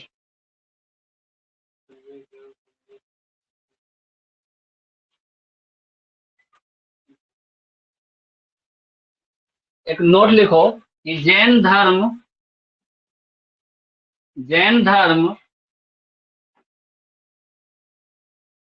एक नास्तिक धर्म है। पहले ये बोला गया कि जैन धर्म क्या है? नास्तिक धर्म है, ऐसा बोला गया। ये भगवान को नहीं मानता है। नास्तिक करने का मतलब कि भगवान को नहीं मानना। लेकिन बाद में क्या हुआ, ये लोग बोल रहा है कि हम देवता को मानेंगे। क्या मानेंगे? देवता के अस्तित्व को स्वीकार किया। कि है देवता है, लेकिन इनका जो स्थान है, इस देवता का जो स्थान है वो जीन के बाद होगा, जीन के बाद स्थान होगा। जीन तो इसी को बोल रहे हैं सर। हाँ, तीर्थंकर को, हाँ, जितना 24 तीर्थंकर उसको जीन वही बोल। कैसे फिर मानने लगा? कौन? वही ये लोग नहीं मान रहा है, जो अभी हम लोगों का जैन धर्म ग्रंथ है। महावीर जी ही बोल रहे हैं, नहीं, महावीर जी नहीं बोल कोई रहे। दूसरे बोल रहे हैं। उस समय के तो जितना जैन अनुयायी है वो कह रहा है कि हम भगवान नहीं मानते, हम नास्तिक हैं, जो कुछ है हम ही है, जो हमारे जो गुरु हुए आदिनाथ ऋषभदेव फल्ला फल्ला फल्ला, तो वो लोग ही सब कुछ है और कोई भगवान नहीं है, इसलिए उसको नास्तिक बोल दिया। स्टेटमेंट बना के आ सकता है ना कि इनमें से कौन सा धर्म नास्तिक धर्म कहलाता है। तो बाद में जब बहुत दबाव बना कि भाई कैसे भगवान नहीं है, फिर सोच समझ के उन लोगों ने अपने स्टेटमेंट को चेंज किया। क्या स्टेटमेंट चेंज करता है कि हाँ देवता है, हाँ देवता है, लेकिन उसका स्थान हमारे जीन के बाद है, नीचे है। ठीक है। दूसरा बात, नास्तिक इसलिए भी ये कहा कि यह वेदों की सत्ता को स्वीकार नहीं करता है, वेदों की सत्ता को स्वीकार नहीं करता है। जैन धर्म वेदों की सत्ता को स्वीकार नहीं करता है। बहुत इंपॉर्टेंट लाइन है ये, स्टेटमेंट बना के देगा ये। निम्न में से कौन सा धर्म जैन है जो वेदों की सत्ता को स्वीकार करता है, वेदों की सत्ता को स्वीकार नहीं करता है, किसी भी तरह से बनाकर दे सकता है।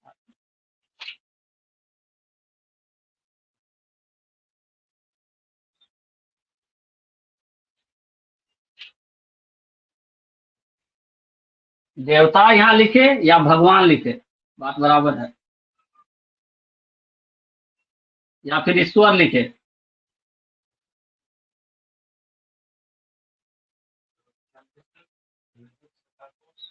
नहीं करता है। जैन धर्म वेदों की सत्ता को स्वीकार नहीं करता है। आज खत्म हो जाएगा जैन धर्म, इसके बाद जैन धर्म से कोई क्वेश्चन नहीं छूटना चाहिए।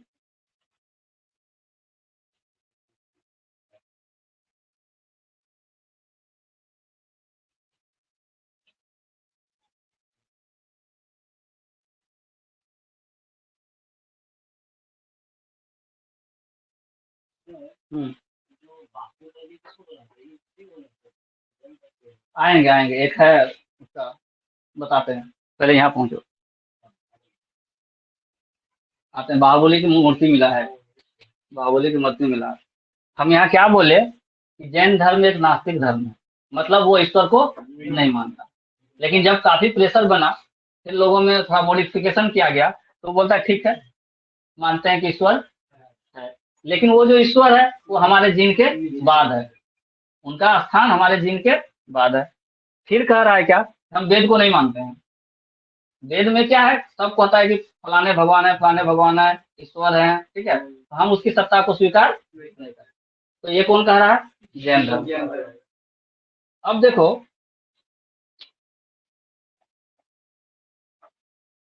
तो जो वेद की सत्ता को स्वीकार नहीं करता है, क्या वो यज्ञ करेगा, पूजा करेगा, धार्मिक अनुष्ठान करेगा?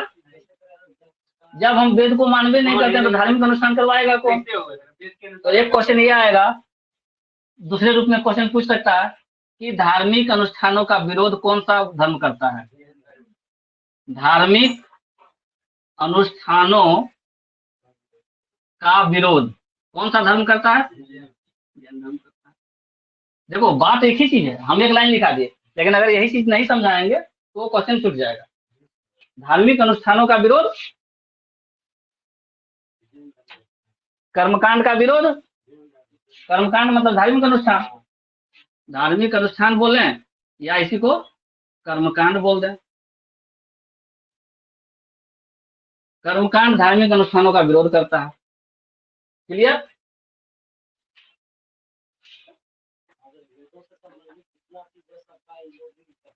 विरोध करता है।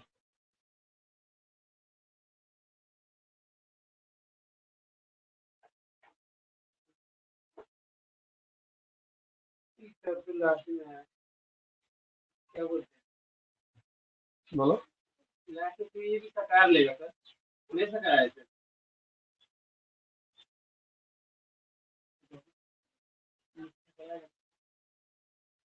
अपने आप कर लिया, हम दोनों को छोड़ दिया। पटना में लोहानीपुर एक जगह है, देखो पटना के लोहानीपुर में ऐसे स्टेटमेंट बना के, पटना के लोहानीपुर, पटना के लोहानीपुर से पत्थर की दिगंबर की मूर्ति प्राप्त हुई है। पत्थर की दिगंबर की मूर्ति प्राप्त हुई है, जिस पर मौर्यकालीन पॉलिश की गई है।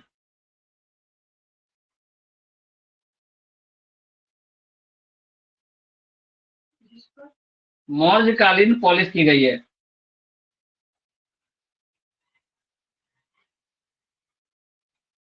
ये क्वेश्चन बहुत इंपॉर्टेंट है कि लोहानीपुर से क्या प्राप्त हुआ है जैन धर्म का? दिगंबर की मूर्ति। और पॉलिश कब का है उस मूर्ति में? मौर्यकालीन साम्राज्य का मौर्यकालीन पॉलिश उसमें किया गया है। क्लियर है क्या? बता, अगला पॉइंट लिखो। हाथी गुम्फा अभिलेख के अनुसार, हाथी गुम्फा अभिलेख के अनुसार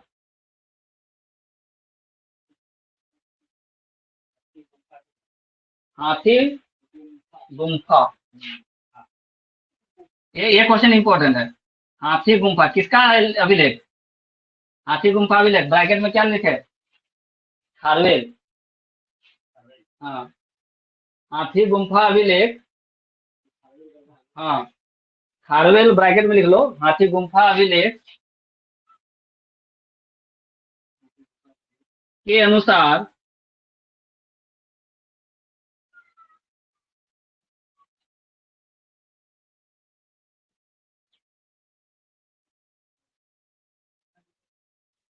हाथी गुम्फा जो कि खारवेल का लिखवाया गया है, अभिलेख के अनुसार जैन मूर्तियों का निर्माण, जैन मूर्तियों का निर्माण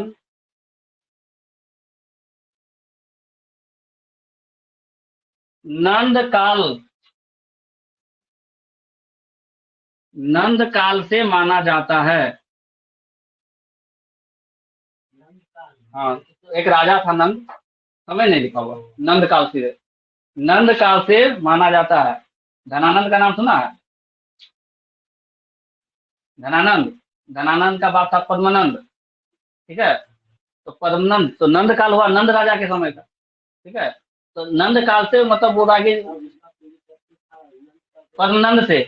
पद्मनंद के काल से जैन मूर्ति का बनना स्टार्ट हो गया था। ये कौन कह रहा है?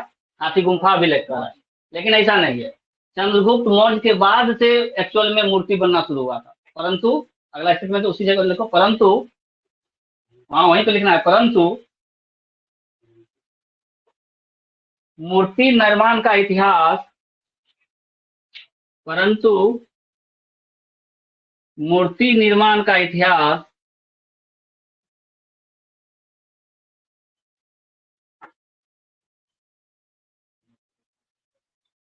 मौर्योत्तर काल को माना जाता है, यानी मौर्य के बाद मौर्योत्तर काल को माना जाता है। मूर्ति निर्माण का इतिहास मौर्योत्तर काल से माना जाता है। और चंद्रगुप्त मौर्य ने किसको मारा था? कहानी पता है मौर्य साम्राज्य का? चंद्रगुप्त मौर्य नंद वंश का अंतिम राजा धनानंद को मारा था। और ये बोल रहा है कि मौर्य के बाद, यानी मौर्य में जितने भी राजा हुए, अशोक, चंद्रगुप्त मौर्य, इन सब के बाद जो इतिहास हुआ उसके बाद मूर्ति बनना शुरू हुआ।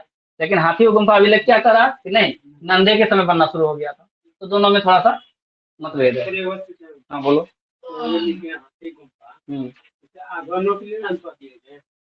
नहीं, गाँव में दिए हैं। गाँव में तो देवे। हाँ, जैसे आधार मिलते हैं वंश को हटा देते हैं। यहाँ गुम्फा बोले, मौ देना होगा, अंतवार नहीं देना होगा, आधा मौ देना होगा। नौ गुम्फा पढ़ रहे हैं ना, मौ पढ़ रहे हैं ना, तो आधा मौ देना होगा। इसको हम ऐसे लिख सकते हैं। मौके से वंश दिए थे। हाँ, हम गौ में दिए हैं। तो वही हम पकड़ रहे थे जो अंश दी थी। हाँ, अनुसार के बदले मौत लगा। अगर मौत नहीं किया तो अनुसार देना। हाथी गुम्फा, ठीक है। तो हाथी गुम्फा अभिलेख कह रहा है कि मूर्ति निर्माण शुरू हो गया था नंद काल में, लेकिन ऐसा नहीं है। जो मूर्ति निर्माण का जो मेन चीज है वो है मौर्य काल के बाद है। मूर्ति निर्माण का इतिहास कहाँ से मिलता है? मौर्य काल के बाद। जैसे सर देखिए, हम झारखंड लिखे लिखे ना, ये आधार नदी इसको हटा के कुमांसुआ खाली दे देते तो हो जाता है। ये भी सही है ना होता है। कौन? इसको 9 से काट दिया। झारखंड। तो वहाँ देखो खंड, यहाँ अनुसार पढ़ रहे हैं, वहाँ मौ पढ़ रहे हैं। गुम्फा, वो अनुस्वार का 2 अक्षर होता है। नौ भी प्रोनाउंसिएशन होता है और मौ भी होता है। वही हम सुनना चाहते हैं, लेकिन उसमें हमको कटवा दिए थे कि नहीं इसको हटा के यहाँ कर दो। नहीं। नेक्स्ट एक पॉइंट लिखो। 7वीं सदी के तीर्थंकरों, 7वीं सदी से तीर्थंकरों के अतिरिक्त, 7वीं सदी से तीर्थंकरों के अतिरिक्त बाहुबली की भी मूर्तियां बनाए जाने लगी थी। हमारा यही क्वेश्चन था ना, यही बाहुबली वाला था ना। अभी बता रहे हैं ना, अब लिख तो लो पूरा। 7वीं सदी से तीर्थंकरों के अतिरिक्त बाहुबली की मूर्तियां भी बनाए जाने लगी थी।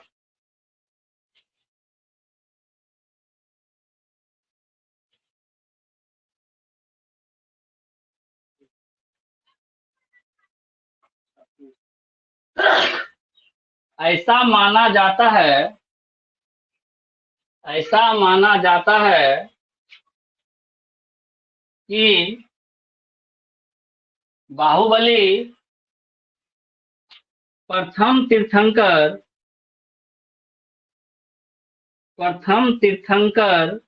था? प्रथम तीर्थंकर, दूसरा नाम प्रथम तीर्थंकर आदिनाथ के पुत्र थे।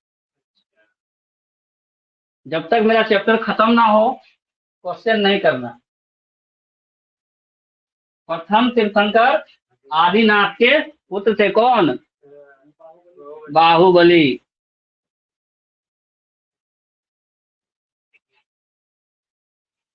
वहां पर उत्तर मिल गया। अब ये पूछ सकता है कि ये बाहुबली की मूर्तियां कहाँ कहाँ से मिली? 7वीं सदी में बाहुबली की मूर्तियां बनने लगी। कब? 7वीं सदी से। तो कहाँ कहाँ मिली? देखो बाहुबली की मूर्तियां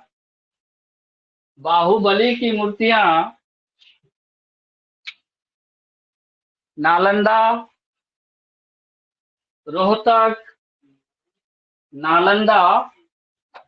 रोहतक, झांसी,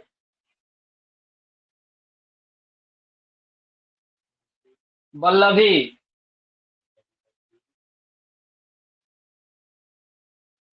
आदि जगहों से प्राप्त हुई हैं। कहाँ से? नालंदा, वल्लभी और कहाँ कहाँ? रोहतक, झांसी। यहाँ से किसका मूर्ति मिला है? अच्छा ये बताओ कि गोमतेश्वर की मूर्ति किसका है? संबंधित है, और ये बाहुबली का ही मूर्ति है। बाहुबली का ही नाम गोमतेश्वर है। देखो इनमें से सबसे प्रसिद्ध बाहुबली की मूर्ति गोमतेश्वर की मूर्ति है।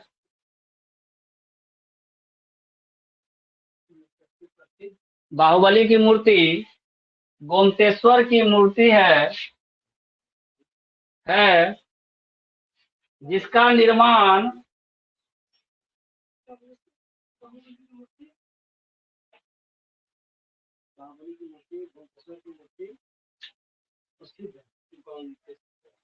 स्टेटमेंट हम बना के लिखते हैं। इनमें से सबसे प्रसिद्ध बाहुबली की मूर्ति गोमतेश्वर की मूर्ति है। जिसका निर्माण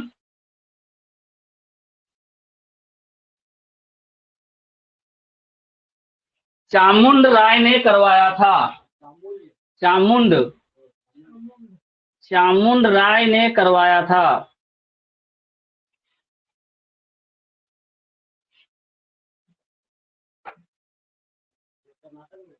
बिल्कुल, श्रवण बेलगोला में है। लिख लो, यह मूर्ति कर्नाटक के श्रवण बेलगोला में स्थित है। गोमतेश्वर की मूर्ति कहाँ है? कर्नाटक के श्रवण बेलगोला में।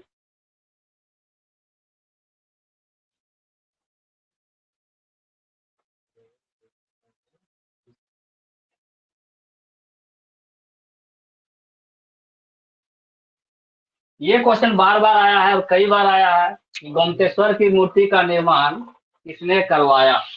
गोमतेश्वर की मूर्ति का निर्माण किसने करवाया।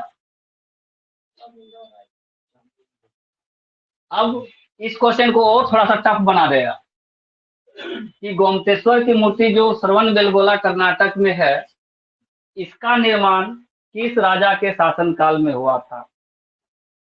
देखो वहीं पे, गोमतेश्वर की मूर्ति का निर्माण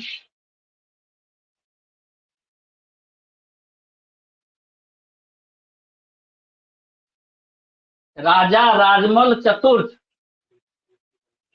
ऐसे लिखो, गंग राजा। क्या लिखा? इस मूर्ति का, यानी गोमतेश्वर की मूर्ति का निर्माण गंग राज का नाम था। गंग राजा राजमल चतुर्थ के शासनकाल में हुआ था।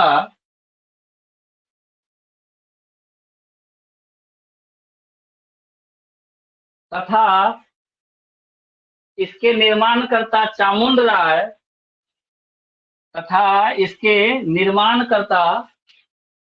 राय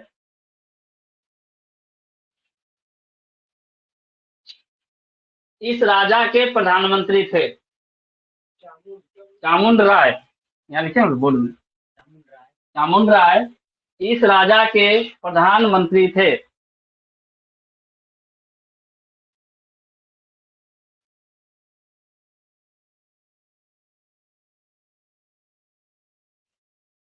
क्या बोले यहाँ? जो गोमतेश्वर की मूर्ति है, किसने बनवाया? चामुंड राय। चामुंड राय कौन था? गंग राजा। नाम क्या था गंग राजा का? राजमल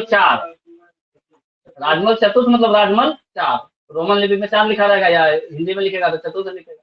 तो राजमल 4 का जो शासनकाल था, कहाँ? कर्नाटक में, उसका प्रधानमंत्री था चामुंड राय। और इस चामुंड राय ने बाहुबली की एक प्रसिद्ध मूर्ति बनवाया था, जिसका क्या नाम था?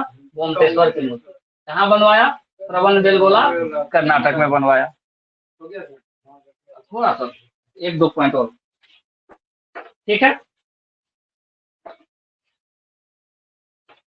अच्छा, इसको गोमतेश्वर कहने के पीछे एक और कारण है। ये जो चामुंड राय था, इसका ना बोलचाल का नाम था गोमत। चामुंड राय का बोलचाल का नाम क्या था? गोमत, इसलिए गोमतेश्वर। गोमत का ईश्वर गोमतेश्वर, समझ में आया? गोमत चामुंड राय का, हाँ, वो इसको ईश्वर मानता था, बाहुबली को अपना ईश्वर मानता था, इसलिए गोमतेश्वर। याद रहेगा नाम? गोमतेश्वर नाम क्यों पड़ा? गोमत का वो ईश्वर था। और गोमत किसका नाम था? चामुंड राय का घरेलू नाम था, इसलिए गोमतेश्वर। तो बाहुबली का जो सबसे प्रसिद्ध मूर्ति है वो गोमतेश्वर की मूर्ति है। श्रवण बेलगोला कर्नाटक में है, चामुंड राय ने बनवाया था। उसका जो घर का घरेलू नाम था गोमत था, इसलिए उसका नाम गोमतेश्वर पड़ा। वहां का राजा कौन था? किसका प्रधानमंत्री था? गोमत गंग राजा राजमल 4। गंग राजा राजमल चतुर्थ। अब कब बना था ये? 7वीं शताब्दी में। तो अगर लिखना चाह सकते हो, नहीं, हम ये नहीं बोले हैं कि 7वीं शताब्दी में गोमतेश्वर की मूर्ति बनी है, हम ये बोले हैं कि बाहुबली की मूर्ति बनना प्रारंभ हो गया था 7वीं शताब्दी में, लेकिन गोमतेश्वर की मूर्ति 7वीं शताब्दी में नहीं बना है, वो बना है तुम्हारा 1000वीं शताब्दी में। 974 से 984 ईस्वी तक इसका राज था। 1000वीं शताब्दी होगा ना, 900 से 1000वीं होगा ना। शताब्दी नहीं, सदी बोलेगा ना वो। अभी 21वीं सदी चल रहा है। हाँ, तो गंग राजा का क्या कार्यकाल था? 900 क्या बताया अभी? 974 से 984। 974 ईस्वी से 984 ईस्वी शासनकाल था, और इसी के दौरान ये गोमतेश्वर की मूर्ति बना। हाँ, गंग राजा का जो शासनकाल था, राजमल चतुर्थ का 974 से 984 था, और उसी का प्रधानमंत्री कौन था? चामुंड राय।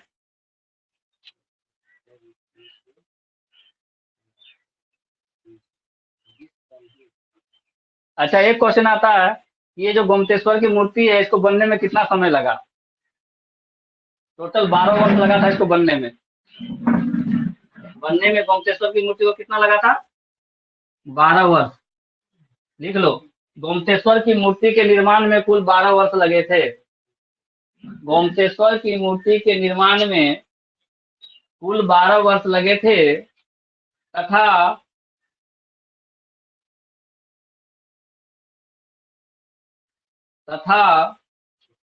यह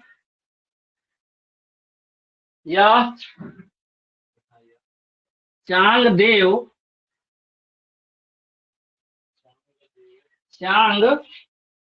नहीं, दम्ब, चांग दम्ब अनुसार, चांग दम्ब भदेव, चांग दौ भदेव। हाँ, नाम लिख लिया।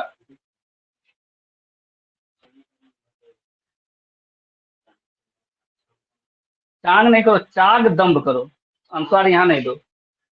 चाग दम्ब भदेव, चाग दम्ब भदेव के निगरानी में बना था। चाग दम्ब भदेव के निगरानी में बना था। प्रधानमंत्री उठा तो थोड़े वहां मूर्ति के पास बैठ के रहेगा। चामुंड राय जो बनवा रहा था गोमतेश्वर की मूर्ति, तो देश का प्रधानमंत्री था उस राज्य का, क्या वो बैठ के रहेगा 12 साल? हाँ, तो चांगदेव भदेव को वहां पे रखा था, उसी के समय में ये चीज हुआ था, चांगदेव भदेव। और बनने में कुल कितना समय लगा इस गोमतेश्वर की मूर्ति को? 12 वर्ष। अब गोमतेश्वर की मूर्ति से कोई भी क्वेश्चन आएगा तो तुम लोग बना सकता है आराम। क्लियर?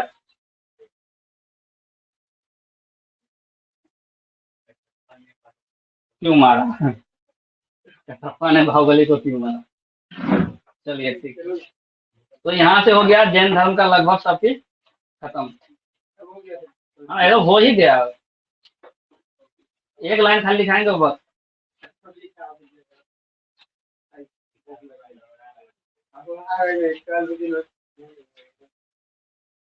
एक लाइन लिखो लास्ट।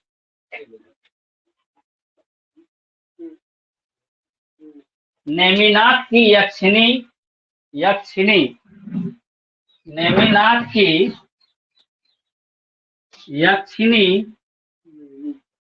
नेमिनाथ की यक्षिणी यो अक्ष हर्षई न दुर्गई चौवर्गी नौ। नेमिनाथ की यक्षिणी कुसमांडनी, कुश में तलावेश्वर देना, कुसमांडनी यक्षिणी कुसमांडनी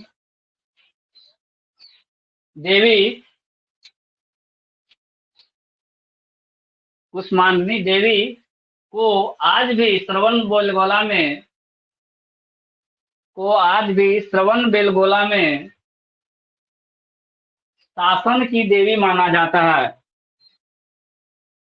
बहुत इंपॉर्टेंट पॉइंट है, शासन की देवी किनको माना जाता है? यक्षिणी कुसमांडनी देवी को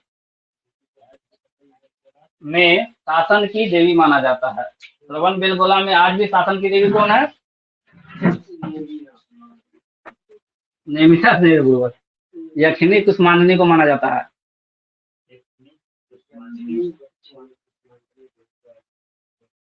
श्रवण बेलगोला में।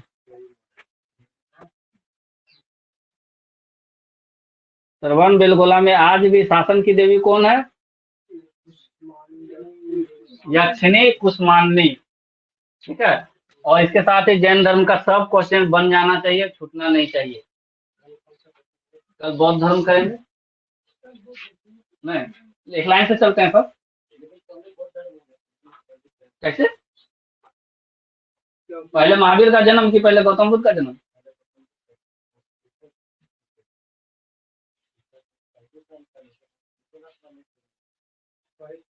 कोई बात नहीं, चलेगा।